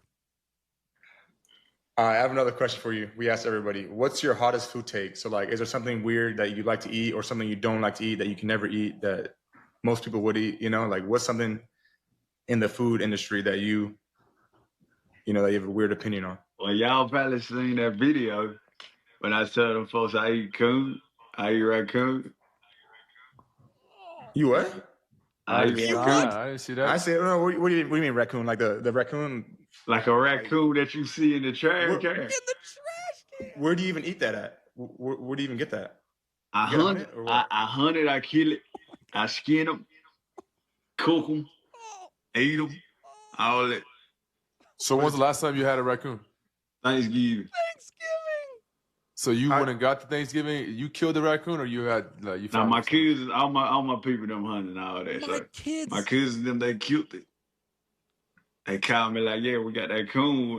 We get that coon. Yeah. That sounds crazy. We got that coon. Yeah, wait, what does it taste like? It got its own taste. Everybody try to say stuff taste like cheese. Uh-huh. But that coon got its own taste though. That coon. Interesting. I never heard that. That's a first. Eating a raccoon. What else you eat? That's weird. I eat squirrel. Squirrel? I've heard of that. People eat squirrel. Okay. I eat rabbit. Rabbit? Now you just eat little shit. You just like extraordinary shit. Good job on the bleep out, James. Yeah, maybe let it go for just a little bit too long there. We're going to get out of that video, but man. Amon St. Brown had the perfect reaction. What? Yeah. Coon? Like raccoon? Like what kind of raccoon? His answer was like the one you see in the trash can. Then he said he catches them, he skins them, he cooks them, and he eats them. They said, when was the last time you had it? He said Thanksgiving. Xavier Legette, NFL wide receiver, had raccoon for Thanksgiving. And I just loved that they couldn't even comprehend it. Ahmad St. Brown was just like, what? They were like, that's the first I heard of that. And then he said that his kids, he goes, so you catch them? He goes, oh, no, my kids catch them. My family, all of them hunt raccoons, and we just eat raccoons. Like it was nothing. I think part of it was he's got the really thick Southern accent there. Yeah. So I think part of it was they were making sure they heard him right. Like, second. No way you said raccoon. The only way that I'm going to push back on that, it might have had something to do with the accent, but they understood him when he said rabbit. That's true. They understood him when he said squirrel. But when he said they knew what he said, but they just didn't want to believe what he said. That's an accent that you don't hear around here at all, too. So I love when I hear it. There was a guy I worked with. So when I said I lived in Utah my whole life, with the exception of a couple of years, I lived for a time in the DFW area. Okay. And there was a guy I worked with from Louisiana. Yeah. And he said, he had that drawl. He said smurl. Yeah. For small. And I'm like, well, wait, what? And small. Yeah. Smurl popcorn. Yeah. Look. It was amazing. I love that. I love the Southern twang. Don't get me wrong. But I'm guessing that 99.99% of people that eat raccoon have that twang. Oh, yeah. Like you're not going to hear. I would guess that, too. You're not going to hear a Minnesota, hey, I eat raccoon. You're not going to get a Minnesota accent. You're not going to get a New York accent. I don't know if Cali has an accent, but whatever. But point is, I'm guessing most people that eat raccoon have that kind of yeah, exactly. Man, so. That is raccoon. That's a new one for me too. Man. I'm with the St. Brown brothers. That's a new one. Yes, definitely a new one. All right, so from raccoon to the Utah Hockey Club. Let's talk some Utah Hockey Club with the Salt Lake Tribune beat writer. Belle Frazier will join us next. Utah at Avalanche tonight in Denver. They've won 3 of their last 5. 2 losses by a goal each. One, they had the lead with like 43.8 seconds to go. That was a bit of a heartbreaker. So we will pick Belle's brain at the top of the hour. 2 in the books, 1 more to go. You're listening to the Sean O'Connell Show. Zachariah filling in right here, ESPN 700.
Welcome back to the program. Hour number 3, the third and final hour, leading you up to the drive with Spence Checketts. It is the Sean O'Connell Show. His guy, Zachariah, filling in right here, ESPN 700, coming up in about 5 minutes. Let's get smarter about puck, shall we? With Bell Frazier. I saw James just jump a little bit when I said puck. Got to be careful with those words. What was the, man, I'll come up with it maybe at the bottom of the hour. But there was a certain phrase of an injury that, let's just say, like 5 or 6, like really reputable either broadcasters or radio hosts whatever. No, they said it and messed it up. Oh, no. I can't think of what it is, but it'll come to me. Sure, it's a doozy. I know that it ends in disc, D-I-S-K, but there's something before it. Anyways, when it's jumbled up, let's just say I'll find it. And then you'll say it the wrong way. No, I will say it very slowly. I do not want to You know what happens, though? You're like, I got it down, and then you get in your head as you're about to do it. Wait. Am I going to say it right? I'll read very slowly. James, it's only Thursday. Maybe I'll wait till Friday, next Friday, a week from tomorrow. Yeah, and then you'll peace out. You'll head out on top. Peace out like Gordy. Yeah. I think it might just be ruptured disc. It might just be that. Oh, okay. It might just be that. But anyways, like I'm telling you, like big names that you would know in the broadcasting world have butchered that the wrong way. Google it. And then the other good one is, who's the guy that got traded from the Marlins to the Yankees? Jazz. Yes. Chisholm. Yes, Jazz Chisholm. A lot of people said. I think I can say the word, but I won't. I'll tell you in the commercial break. Anyways, there's a specific word about something that you're not supposed to say that people butchered that too. Big time people like the voice of the Yankees, long time, Sterling. Yeah. He even said it. And the GM, Cashman, said it in the GM meetings. He said it. I think you know what I'm talking about. I'm not going to say it. Yankees lose. Yeah. Have you heard Big Papi saying no? Yankees lose. Mocking him for the Yankees win? No, I haven't heard that. That's good. I'd love to hear that in the Latin accent. And how Big Papi says Yankees because of Yankees, because of his accent. Great. But I also think it's a little bit on purpose. Yeah. Yeah, I'm not a huge Fox guy, but Papi with Papi's got all the personality in the world, and then you have like just Derek Jeter, who's super serious, and then A-Rod, who's super corny, and they're two Yankees guys, and he's a Red Sox guy. Absolute gold. I love Big Papi. Anyway, so let's get to, look, we talked a lot about Bill Belichick. If any other day, and we did touch on it, so don't scream at us, Utes fans out there. I did a lot of breaking down, all week, really, but now that we've got it confirmed that Devin Dampier is going to be the new Utes quarterback, big news, really big news. And the poll that we put up at Zach Sports, ZAK Sports, and at ESPN 700 was basically, how confident are you in the new Utes quarterback? And about 3/4 of you say, let's go, new O. Past couple of years, again, not an excuse. To me, there's a difference between excuses and explanations. For me, it's an explanation of why their offense has been so bad the past couple of years, and that's just a ton of injuries. But regardless, if the style that you're running and the personnel that you're bringing in is maybe leading to these injuries, something just has to change. You can't have a year as disastrous as the one that we just had without there being, I shouldn't say we, but we are the home of the Utes. So can I say we? I don't know. I think as a media member, you're not supposed to say that. Whatever. You can't have a year as bad as the Utes did and not expect some sort of upheaval. And it wasn't going to come at the expense of Coach Witt, and the defense was not to blame. So, the offense needed to change. And I'm happy that 75% of the people are excited about Dampier coming in. I think you're going to see, again, just go look up his highlights on YouTube.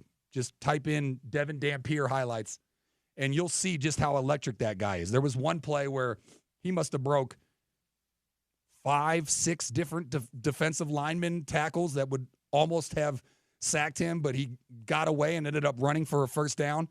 And hopefully, because, look, as much as I love Cam as a competitor, the fact that he was so competitive and never wanted to give up on a play led him he led himself into situations where he got hurt. pretty much all of his injuries, well, not all of them, but a lot of them were just not, instead of just taking the sack or throwing the ball away, trying to make something out of nothing, trying to make chicken soup out of chicken, you know what.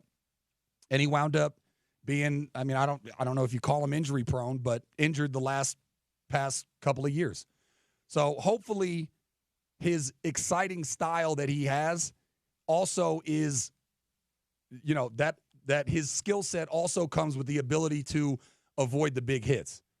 And he was a large part of why New Mexico had such a great offense last year. Again, 1,166 yards in the air. On the ground, and 2,768 in the air. 57.9% completion rate, which nowadays is not really fantastic, but hopefully he can get that up.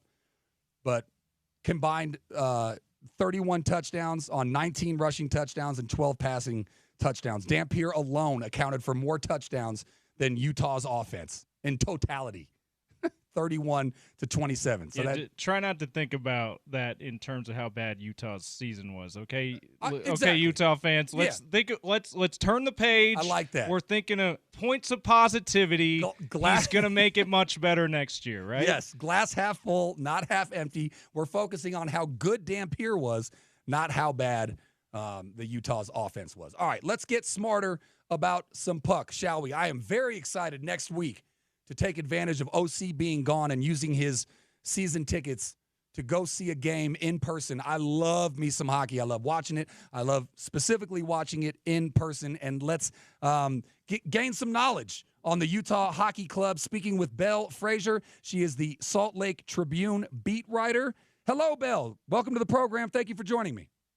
Thank you for having me. Yeah, of course. So, look, they've won 3 of their last 5. Those 2 losses were tough by a goal each, specifically the one. Nothing grinds my gears more, Belle, than when you're up with less than a minute to go. And I know it happens in hockey a lot. They pull the goalie. They put the full court press on. It's the hardest, in my opinion, in sports. It's the hardest lead to hold because it's just a wild last minute. So it's not like it's uncommon, but those are kind of the heartbreakers, a kick to the you-know-what. But what have you made of the team thus far? Are they exceeding your expectations? Are they performing less than what you expected, or are they right about where you thought they'd be? A couple games over 500. I think at the beginning of the season, it's kind of what we expected. There are going to be some high highs and some low lows, and the biggest thing with them was finding consistency. Up until last week, they hadn't won consecutive games since the first week of the season, but you mentioned their record in the last 5 or 6 games, and in my opinion, they're really turning a corner right now. I think they're playing the best hockey of the season, kind of at the quarter mark of the year so far. And, you know, they beat the Sabres, beat Philadelphia back-to-back on the road, and then come home and put up a really strong performance against the Minnesota Wild, who lead their division. You know, those are important games. And obviously, like you said, it's a heartbreaker to give up the last goal in the third period to force overtime. But they took them to a shootout, and you're seeing players who you are kind of waiting to break out, step up again, namely Clayton Keller, you know, the captain who maybe had a slower start than people were expecting, has 2 power play goals in the third period to kind of keep his team in the fight. Juuso Välimäki, he has 2 goals in 2 games as well.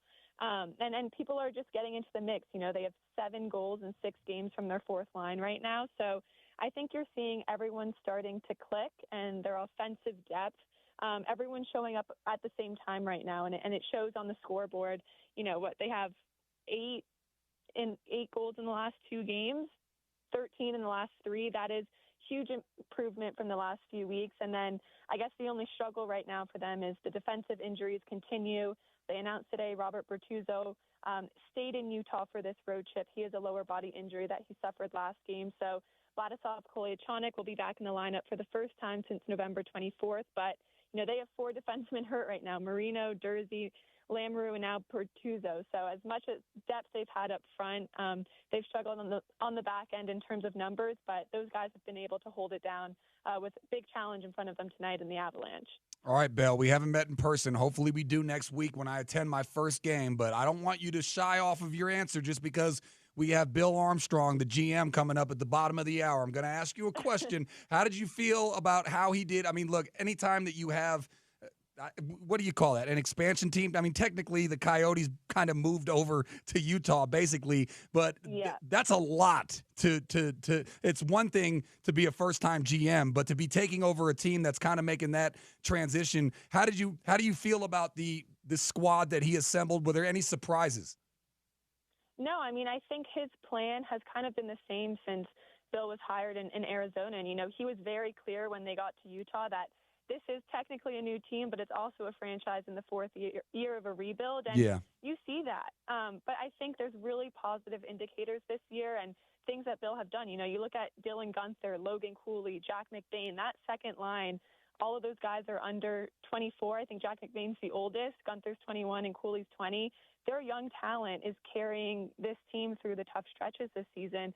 And that's exactly what you want to see. So I think, if that doesn't show that you're drafting and your trades and your prospects aren't panning out, I don't know what does. I think that's a positive indicator. And then also you look at the guys that Bill brought in over the summer. Mikhail Sergachev, in my eyes, has been this team's MVP by a long shot. He's been the number one defenseman for them, power play, penalty kill, logging upward of 25 minutes a night, and really a leader on this team, two-time Stanley Cup champion, kind of changes the winning culture for a team that's getting used to winning, and getting used to expecting to win. And then the veterans like Ian Cole and Robert Bertuzzo we were just talking about, those guys have had real impact on the younger players, their voices that they can look to who have experience. So I'm not just saying this because you guys are having Bill on, but I do think that his plan is working, and it's hard. I was a hockey fan growing up. I watched my team, the Rangers, go through the rebuild, and you hate hearing from the team and reporters, just be patient. But that really is what it is. And I think the exciting thing for Utah fans is they're getting this team when they're kind of coming out of the dark days of the rebuild. It's an upward trajectory from here. So they're really receiving this team at an exciting time when the next 2 to 3 to 4 years, there's going to be playoff pushes. There's going to be winning records when, that wasn't the truth in Arizona. Speaking with Bill Frazier, Salt Lake Tribune, Utah Hockey Club beat writer. Why do you think, Bill, hockey, because, if you looked at when the NFL expanded, you had the Jaguars and the Panthers and, just struggled totally out of the gate. And in basketball, it's not easy to do it when expansion comes into play. Why in hockey can you find success so much quicker than in other sports when there's a new team? I mean, just from talking with the Utah fans, it just feels like they've really connected to not just the sport, but to the players. I think, our media availability is great with them, and they're really open to talk about not just the play on the ice, but what's it been like moving to Utah? What are their favorite restaurants? How are their families doing? You really get the person and the human with hockey, and, that's why I love this job is you get to kind of tell those stories. And, right now for the team, it's their mentor trip. So all of them chose 1 to 2 people who's, have had an impact on their life to come with them on this road trip. So you're seeing them around their parents, their siblings, cousins, and talk to a few of, the moms and siblings today. And, they know that their sons are big hockey players and stuff like that, but they're all just proud of the people. So I think, hockey is a community first sport, not that other sports aren't, but I think you've really seen this with the team, and they really appreciate the way Utahns have embraced them, and, they're trying to pay it forward with their performance on the ice and, also getting out into the community. Sean Dursey and John Marino are hurt right now, but they were at, this SEG's Pay It Forward event yesterday at Bjorn's Brew. They were making coffees for everyone and buying everyone's coffees and at the drive-thru. So I think that's part of it. The product, hockey, I'm biased because I love it, but it's exciting. It's engaging. You have to pay attention all the time. The goals are exciting and stuff like that. But I also think it's that connection that people feel with these guys, and they're excited to give them, the home ice advantage that they didn't have in the past. Now, I am a fan, unfortunately, of a team that I would argue has the worst owner in all of sports in the Oakland Athletics, who are going to play the next 3 years in Sacramento. And I was hoping they were going to come to Salt Lake if they were going to leave Oakland at all. At least give me that consolation prize. But it looks like they passed a lot of hurdles to go to Vegas. But on the flip side of a guy like John Fisher, who's just an absolute terrible owner and one of the more poor rich owners in all of baseball, how great is it for, a team coming to Utah for the first time and having a guy like Ryan Smith being the owner, who's not only ambitious and, has very deep pockets, but shows a lot of passion, gets out there. I mean, how big is that for sort of integrating, a sport for the first time professionally into a city? Yeah, I mean, that's the way you described him is exactly the way the players have talked about him too. And, one of the first things they told us was when he bought the team, he flew out to Arizona that day and he had a players meeting with them. He sat them down and said, I'm going to try to give you guys everything you want, but I'm an NBA guy. I'm learning the NHL. Why don't we make this easy? And you kind of just tell me what you want. Oh, that's nice. Yeah, you tell me what you didn't have here and tell me what improvements you guys want. And he said it was something as little as, nicer planes. And he's like, well, we are at the Delta Center, so that's pretty easy to charter them on Delta and stuff like that. But I think they made a list of things big and small that they kind of need to be able to just worry about their play on the ice. In Arizona, there were so many rumors about the arena and where they were going to be and the locker rooms and stuff that players with strong owners should not have to, be answering questions about. So I think that was the biggest priority for Ryan Smith, was to just give these guys the essentials for them to be the best athletes they can be. And, every single player I've talked to has said he has gone above and beyond to make sure all of that is taken care of. And now they just get to be hockey players. They're not answering the rumor mill or worried about if they're going to have to move their family in the next month or so. So I think that's been a really big weight off of everyone's shoulders. And, we were talking to Coach the other day, and he said it too. It's just exciting for him to see his guys being taken care of in the way that they are. And I can just imagine that relationship gets better and better over the years. I was going to ask you, tell me a player that you had high expectations for and has not been meeting them, but we can do that in person. We can do that off air. So instead, I'll ask you, who is a player that you did not think would perform as well as he has thus far this year? I mean, I think one of the big unsung heroes of this team has been Jack McBain. He started the year on the second line and then got moved down to the fourth line, but his play never really changed. He's hard-nosed, he's physical, he's really passionate. Coach always says, he really plays with his heart on his sleeve, and he's second in goals on the team right now. He has 9 goals, tied with Clayton Keller. So, that's pretty impressive, and he's on that line with Dylan Guenther and Logan Cooley, and those 3 have combined for a lot of Utah's offense. And with McBain, too, a majority of those goals are 5-on-5. He's not on the power play. Clayton Keller is, Dylan Guenther is, Logan Cooley is. So his 5-on-5 contributions have been – sorry, I'm in the arena. I don't know if you can hear that buzzing. Oh, you're good. I like the sound of that. It's all good. It's not too loud. Yeah, but, his 5-on-5 contributions have been really great, and he's marking up the score sheet, but he's not forgetting about the other parts of his game. His defensive game, his two-way game, he's on the penalty kill. He's leading the team in hits, and he's kind of just playing the identity role that he always has, but he's getting a little bit more rewarded for it this year. And I think everyone really appreciates just, the effort and kind of grittiness he brings to that lineup. I think it definitely evens out, the flair that Guenther and Cooley have, especially on that line. So I think he's been really exciting to watch, and someone you probably wouldn't have guessed would be top 3 in scoring on this team in December. All right, Belle, 2 more questions before I let you go. One's going to be quick, 1 sentence, and then the other one you can expand a little bit longer. Belle, the first one is, can you confirm that it will be the Utah Yeti? I cannot confirm. Okay, fair enough. I tried to get you. All right, well, then tell me about Colorado. A couple spots ahead of Utah at 34 points. What kind of challenge do they present tonight in Denver? Is this a measuring stick game for you? For sure. I mean, Colorado is one of the, toughest teams to play in the league, especially that first line with McKinnon and Rantanen on it.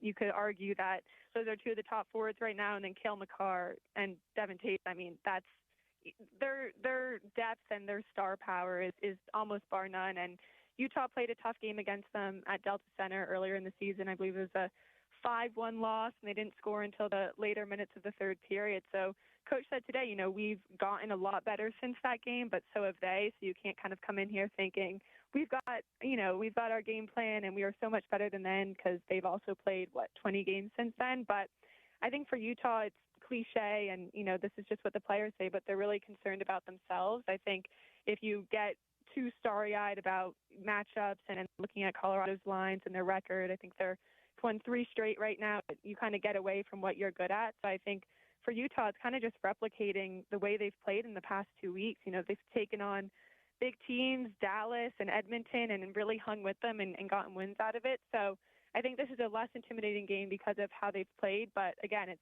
divisional. It's a team that, like you said, is kind of a marking stick for if Utah has really turned a corner and if they can keep this pushing, or is it just a random good streak in the season. So tonight's important, and they've been better on the road. They've won more games on the road than at home. So if you're looking for positives, there's one that can make you maybe feel a little bit better going into tonight. There you go. Belle Frazier. She is the Utah Hockey Club beat writer for the Salt Lake Tribune. Belle, thank you so much for your time. Enjoy the action tonight.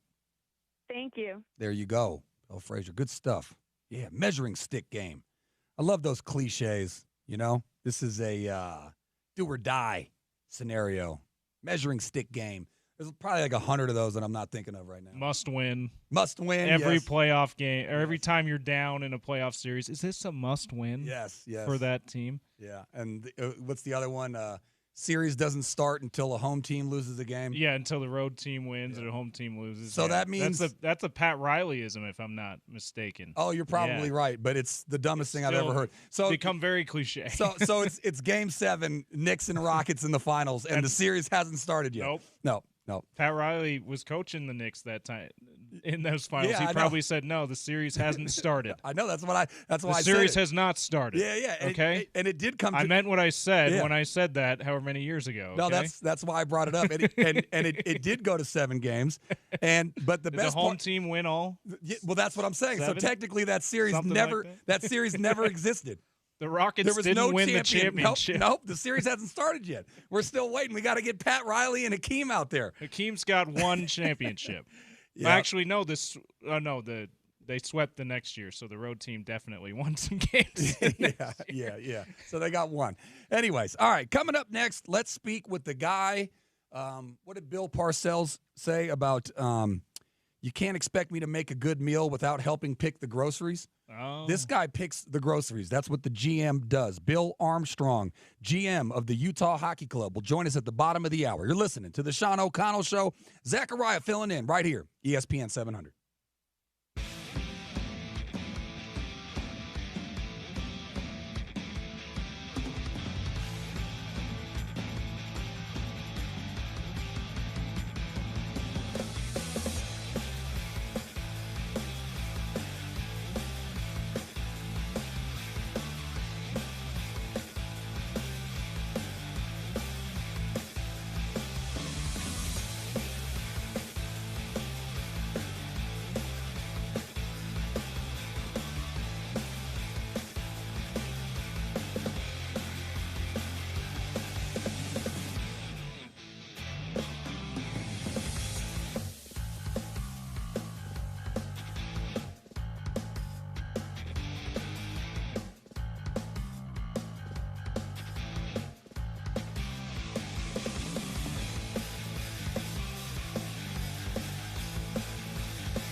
Now Valimaki with a shot.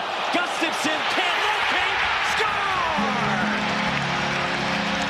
Valimaki gives Utah the lead. Yes, indeed. Juuso Valimaki's goal in Tuesday's loss to the Minnesota Wild, courtesy of SEG Media. Matt McConnell on the call. He shoots. He scores.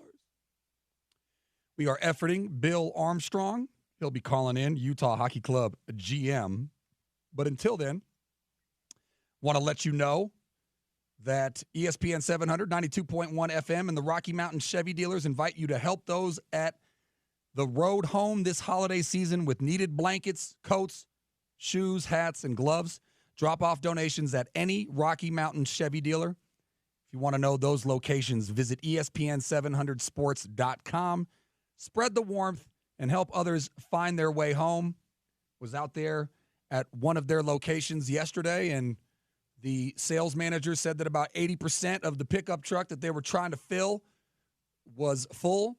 So if you are getting new blankets or you're getting new coats or shoes or hats or gloves, drop your old ones off or go buy new ones and drop them off because, man, Utah is cold. I'll tell you what. And thankfully, I like it cold.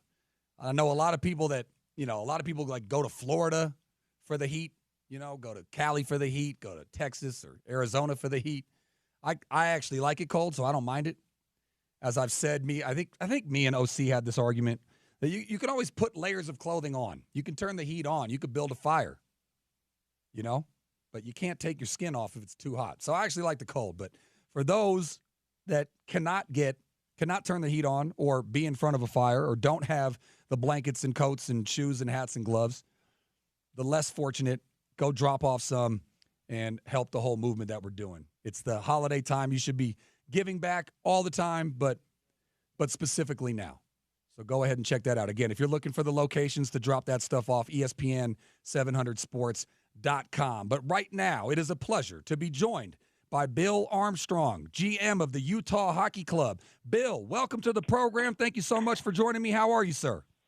I'm so excited to be on with you today. This is great. What an introduction. Yeah, well, look, man, you had a busy offseason. First, just tell me what the whole transition was like. From an outside perspective, hockey makes a lot more sense in Utah than it does in Arizona. But I know that they had a great fan base out there, and I'm sure that's got to be the hardest thing to do, right, being a GM, I imagine, is very difficult in and of itself. But making that transition, tell me, 2 times as difficult? How much harder did that make your job, not just being the GM of a hockey club, but having to go through that transition from Arizona to Utah?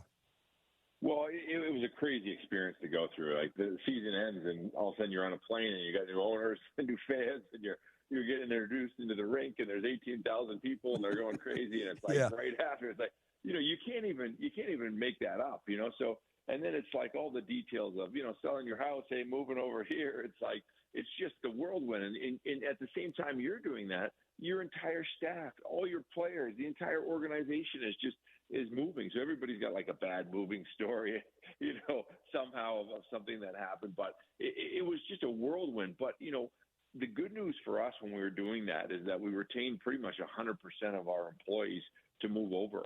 On the hockey side, which was awesome. And our team had taken a step in the rebuild where now we started to have core players, young players that are going to work into our core. But there was a good understanding of our team. So we made some changes, obviously, with some trades and some stuff.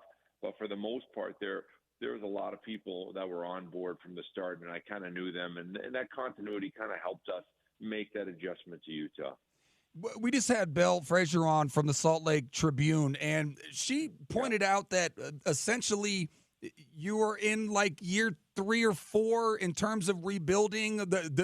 Obviously what you had over there in Arizona versus bringing over everybody over here. And number one, and I hate to do a 2-part question. I'm not supposed to do that in my line of work. But number one, how much nicer is that coming here, not being in year 1 of it? And what is for a hockey novice? What is the time frame for a rebuild? Yeah, it's great questions. Well, that's the exciting part of coming to the rink with our young guys playing, right? Like, you know that they're going to make mistakes. We're going to blow leads and blow games, and like I get all that, but you can see it coming. There are points of the game where, you know, as a fan, you'll go there, like in the Minnesota game the other night where we make that comeback, you know, in the third period. It's electric. It's the loudest building I've been in, you know, in a long time, since I've been to the Stanley Cup Finals with St. Louis Blues. Our building's electric, and our players can feel that, and you get excited because we're good. We're just young. So that's kind of the first part of that. You know, I think going into the rebuild, people don't understand how rebuilds work in time frames. So media, you know, like there's an article the other day, I think ESPN might have put us like the rebuild's over with Utah, and I'm like, hey guys, you know, they got banners in Montreal that, you know, the last time they won a cup was 30 years ago. Yeah, they've had every resource with pressure on them, and they can't do it, you know. So you got to understand when you're going through the rebuild, there's a time frame. The quickest team that's ever kind of made the playoffs is like Pittsburgh, but they had Sidney Crosby, Malkin, like they had all these first and Fleury and all these high-end picks that they just landed at their door. Like, we've got good picks, but, you know, we weren't fortunate to draft Sidney Crosby, you know. So our route will take a little bit longer, but going into the 4 years, we're exactly where we're supposed to be. We're a good young team.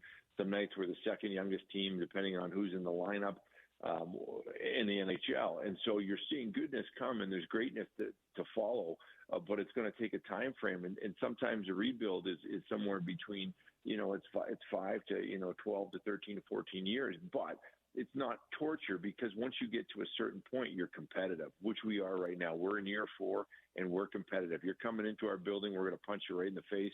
We're going to go at it, and we're going to play hockey and say, hey, man to man, let's go at this. There's no excuses, you know. So that's the way we look at it, and we've been pretty successful doing it. You come to our rink, you know, everybody knows you play Utah, you're in for a fight. So it's been a great thing. I'm so excited about our team and where we're going, and I still feel so far in the season, they have, you know, our fan base hasn't seen the best of us. We've been injured. We got 4D out tonight. We still haven't had our full team in there to take a run at being the best we can be, and I still believe there's more growth ahead of us in the season. I love it. I'm going to cut that up, and next time I interview you, that's going to be the intro when we bring you on. We're speaking with Bill Armstrong, Utah Hockey Club GM, right here on the Sean O'Connell Show. Zachariah filling in, ESPN 700. Talk to me about Ryan Smith, the owner. The thing I love the most about him is not only his enthusiasm. I've seen a lot of interviews with him, you know, obviously both about the Jazz and the hockey club. But my favorite thing, or my favorite quality that I look for in an owner, and specifically with this, and this is something that Bell alluded to, is that he admits that he's a novice about hockey, and he wants to learn from the people that know hockey. So he told the players, tell me what you need. What do you want? And I'm assuming, just based on what he's doing with the community and trying to get all these different rinks up and wanting to have hockey participation coming from all angles, how great is it to have him and have such the enthusiasm that he brings in terms of being the owner? Well, it's amazing. You know, let's be honest. You know, Ryan is a dream to work with. Because of just what you said. He never claims to know it all. He's trying to learn and understand it, and he's got a good base because he's into basketball, you know. So he understands sports and what it's like. He's had experience owning the Jazz, and so for us to come in and have him, listen, let's be honest. You can't win any major title in any major sport unless your ownership's good. That's the truth. You've got to have great ownership, because it's in my line of work, or it's in your line of work. Nobody wants to go to work for somebody that's a bad person. You know, yep. Let's be honest about that. You want to go in there knowing that the owner is backing you. He's all about goodness. He's all about playing. You know, whatever can I do for you to make this organization to run at its peak and be its best. You know, and let you do your job. And that's what Ryan does. He gives you every asset that you can, you know, to make the team run at its full capacity, to reach its potential. But he lets you do your job. You know, and that's the greatest part of working for him. He's inspiring to be around. He articulates things in his vision of what he sees, you know, the hockey side becoming. He's great, and our players buy into him 150% because of that, and they love working for him, and they love playing for him. All right, Bill, 28 games into the season, roughly 2 months. You're 6th in the West with 29 points. Yeah. I know you're probably going to give me the professional answer, but try to be as candid as possible. Is this where you expected your team to be? A little bit better than you thought that they would be? A little bit worse, or right where you thought they'd be? Not to go Goldilocks on you. No, this is right where I thought it would be. These are hard months for us. November and December, we play high-quality teams. We're on the road a lot. We're back and forth out of Utah, in and out. Right now it's a battle. And the only thing I didn't expect was we'd have 4D today that aren't in our lineup. Yeah. I didn't see that one coming. But at the same time, I expected us to be in the battle every single night with good teams. We're playing Colorado. Colorado is just coming out of getting all their players back. They've made trades for their goaltender. Tonight's going to be a fight like we've never had in front of us, playing a great, incredible team. And this is where we want. We want to be in that punch-in-the-face competition with the best. And that's where we are, and we're going into that battle tonight. And, our young guys are ready. They want to play against Nate McKinnon. They want to show their stuff, and this is right where we're supposed to be. All right, Bill, I'm going to get you out of here on a softball.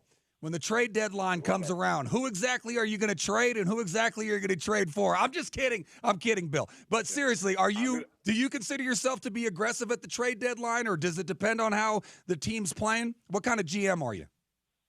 What kind of GM I am? Well, listen, at the end of the day, when you go in and you come to the deadline, you're a buyer or you're a seller, right? So our players are going to work that out for us. And can we better our team for the following year with a trade at the deadline? Because we have so many good assets, that we can use, from some of the players that we've drafted to all the picks that we have stored. We've got options to come up to that deadline. But for me, you never want to be foolish at the deadline. I think your core of your team needs to be in place. You can't, there's not enough time to insert the player at the deadline to make a huge impact. So most of the times you're going to see us, make trades, to help add depth, or if there's a player that's injured, to replace him. But most times we're not going to do a spectacular, crazy deal that blows everything out of the water and changes the course of who we are. We're sticking to the plan for the most part. If we can better our team at the deadline for the future, we'll definitely take a look at that. But our team will determine whether we're buyers or sellers at that deadline. We'll go up there to Mile High and punch him in the face, in your words, Bill. Thank you so much for joining me. Good luck the rest of the way. Hope to interview you again soon. All right, guys. Thank you very much. Appreciate your time. There you go. Bill Armstrong, Utah Hockey Club GM. Sounds like they keep going the way they're going. He's going to be actively buying at the deadline, not selling at the deadline. And I think all the fans listening out there hope for that as well. All right, coming up next, we got some topical trivia. Do you like Keith Urban? Do you like Keith Urban? Do you want 2 tickets to see Keith Urban in concert as part of his High and Alive World Tour next July at Utah First Credit Union Amphitheater? All you got to do is answer a question, and then we're going to pass it off to the one, the only Spence Checketts. Speaking of which, Pierce the Veil is coming to Utah First Credit Union Amphitheater on June 20th.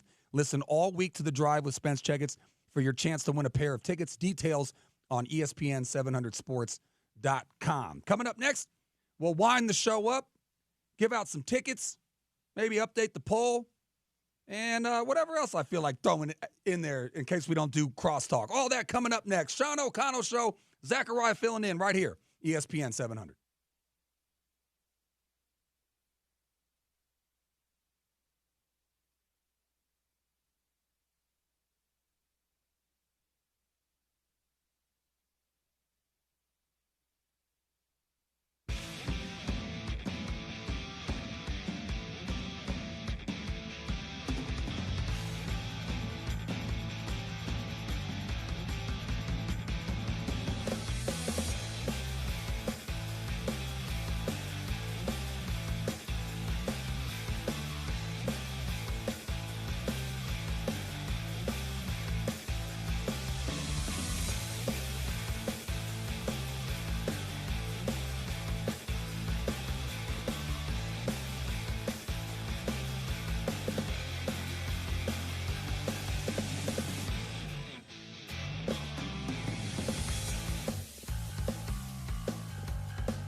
Welcome back to the program. It is the Sean O'Connell Show. Zachariah filling in. Final segment on this Thursday. Coming up, keep your dial locked in right here for The Drive with Spence Checketts.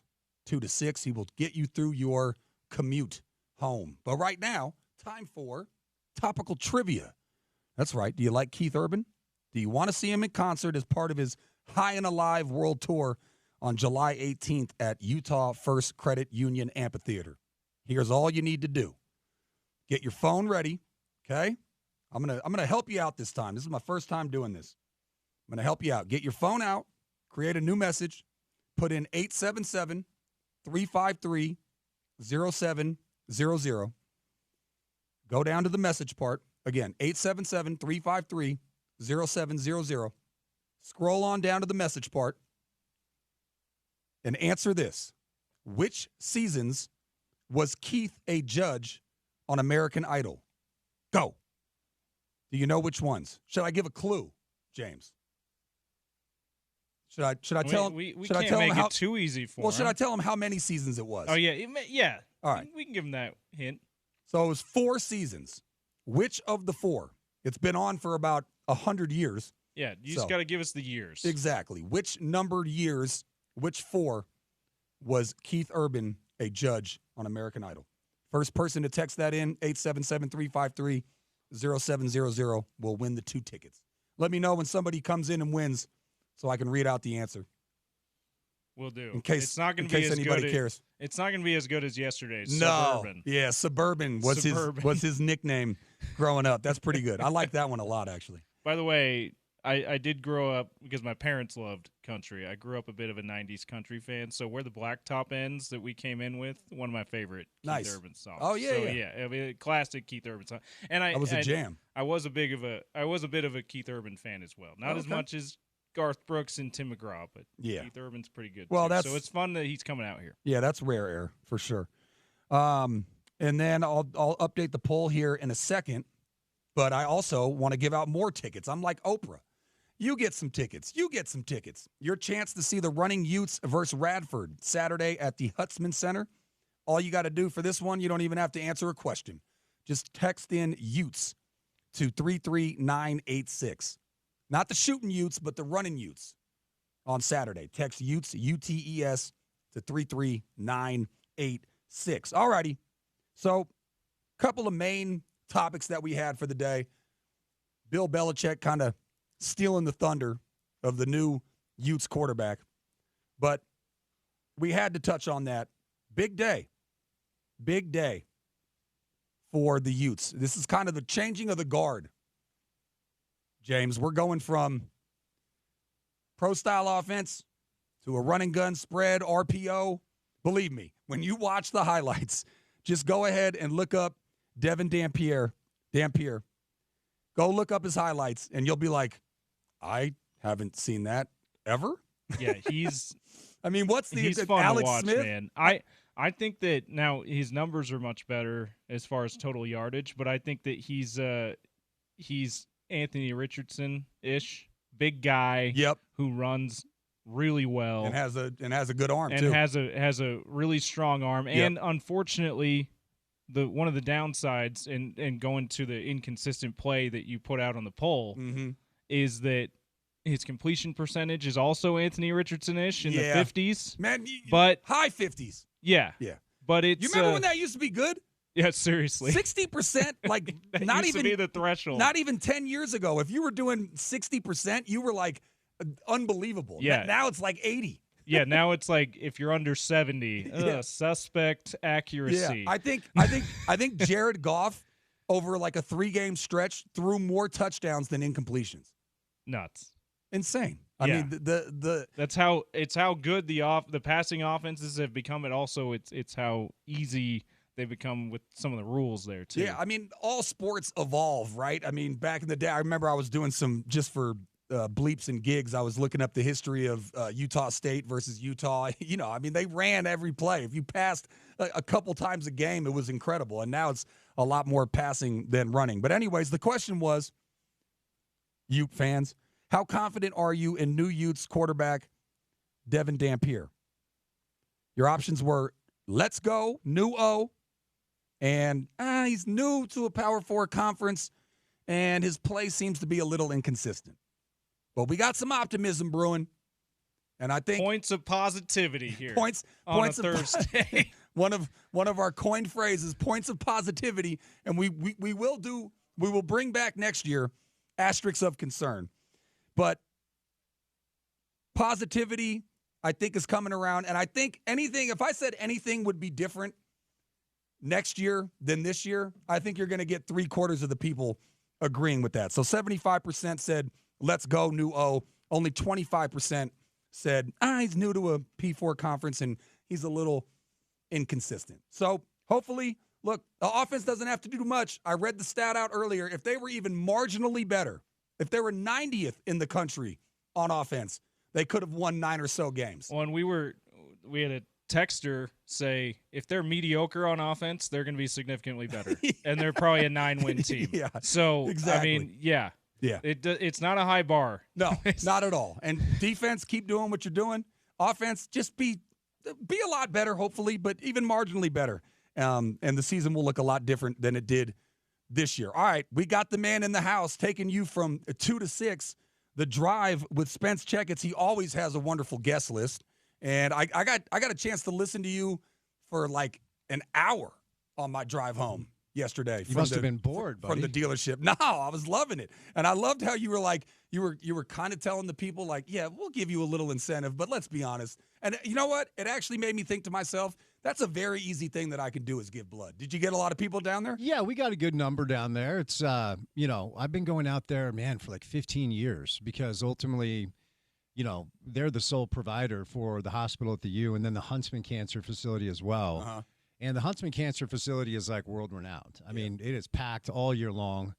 And so, it always feels good to be able to do something like that during the holiday season. We'll be at the road home coming up next Thursday and Friday. So, yeah, I mean, always an honor to be able to do something like that, just be the voice and get people in and hopefully help some people out. How you liking our fine city? Oh, man, I'm loving it. It's pretty dope, isn't it? It's not bad. Looking forward to going to the game tomorrow. I'll be wearing orange. Don't tell anybody. All right, okay. A little bit of a Suns fan. So I don't know if I could enter maybe I'll put the jersey underneath the button down, go to the press box for a little bit, meet some people, shake some hands and stuff like that. I say wear it. Like 2 years ago, I've got a buddy who his company has like second row seats, and the Knicks were in town. Aha. And he said, hey, let's go to the game tonight. And he said the one thing, he's like, dude, just don't wear anything. Don't wear anything Knicks. And the way my mind works, I'm like, you blew it. You basically just told me to wear something blue. So he shows up to pick me up. I walk out in my Marcus Camby, like 1997 Knicks jersey. Loved Marcus Camby. Wore it to the game. I think I may have seen James down there at the game, actually. Had my credential. Love it. So I say wear the Suns jersey. Man. Okay, fair enough. Well, some people say you can't cheer in the press box and all that stuff. I don't cheer in the press box, but I also don't spend a ton of time in the press box. Are you a Suns fan? Yes. Like lifelong? Yes.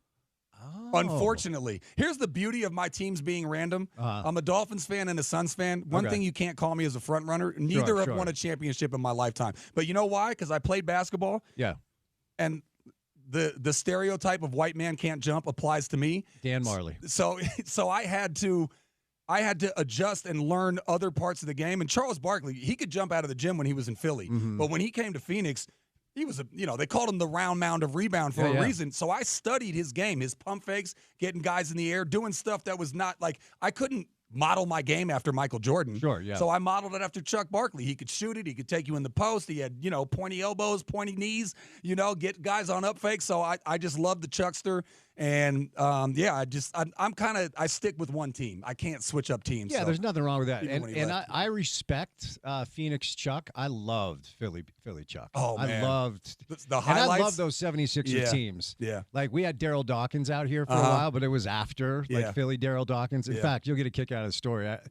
So we had Daryl Dawkins here in like 1980, I don't know, 6 or 7. Uh-huh.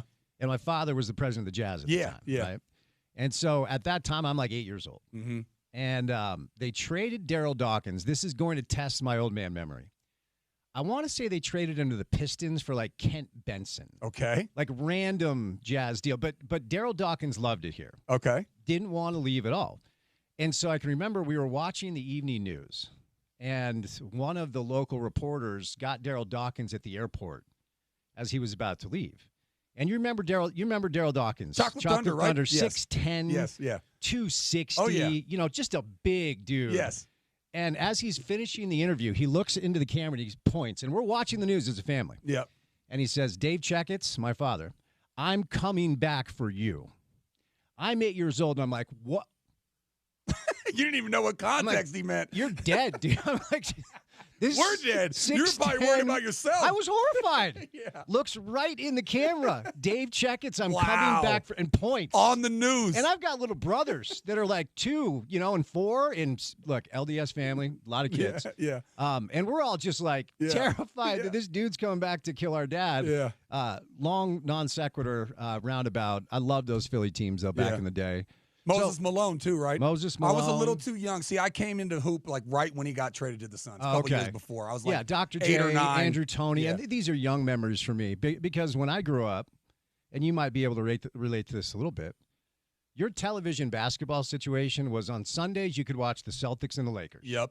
And that's pretty much it. Yep. Right? You get some NBA local on stuff. NBC. Yeah. You got Celtics and the Lakers. There was even a video game called Celtics Lakers. Yep. You could pick other teams. Yeah, Magic and Bird. Yeah, but everybody wanted to root for those two teams. Well, Magic and Bird put the whole NBA on the map. Oh, for sure. Yeah. And so that was kind of my early indoctrination. We lived in Boston when I was a pup. So my first NBA experience was Boston Garden, 1984, 85. Danny Ainge was on that team. He was on the Phoenix Suns team you loved as well.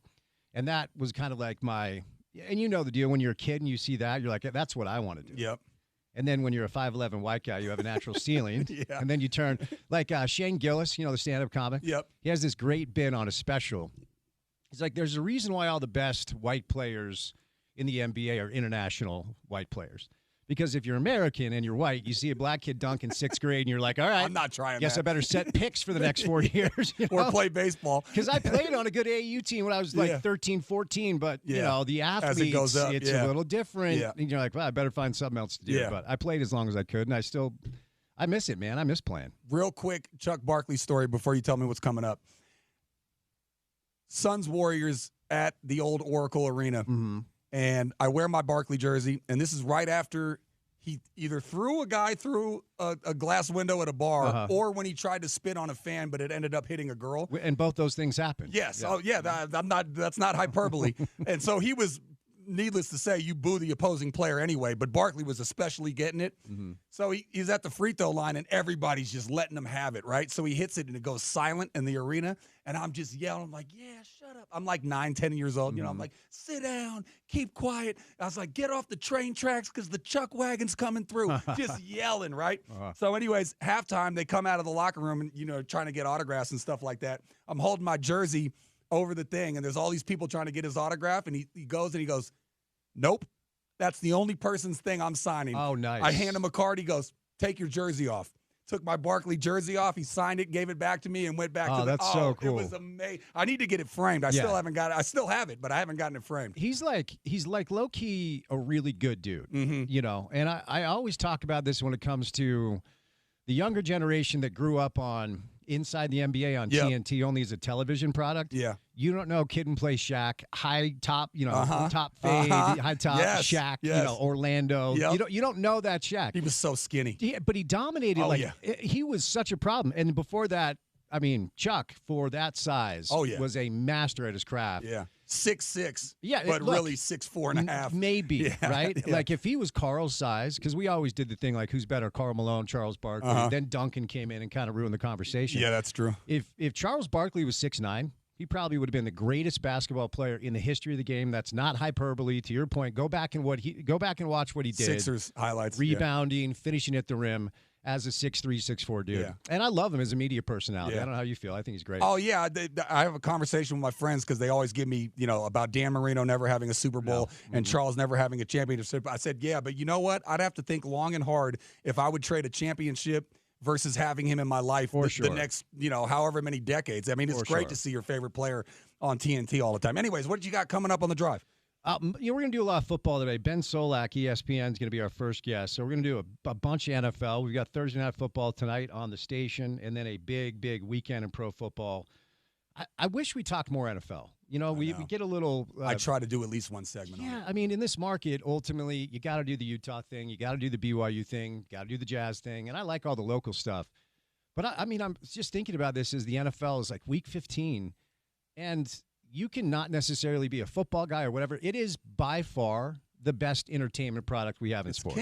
It's king. Like if you've ever been to a live game, like last year over Thanksgiving, we went to a Jets game at MetLife, and I grew up going to that stadium, but I hadn't been to a pro game in about 5 or 6 years. It is awesome. Yeah. It's such a fun experience. Yeah. So we're going to do a lot of NFL today, starting out with Solak. We're going to have Gordon Monson, Craig Bullerjack live in studio. So we'll do some Utes. Nice. U football. We'll do a little Jazz. And then BYU won last night in basketball. A.J. DeBanza was in the building. Wow. So we'll do a little BYU and the latest on A.J. DeBanza. We have Zach Harper for his little NBA and then a little sports court with our friends. So busy Thursday show. Are you going to let Bill Belichick take over your show? I'm going to start with a thought on Bill Belichick because I think it's a storyline that's very pertinent to what's happening here locally. And just real quick to wrap it up. Yeah.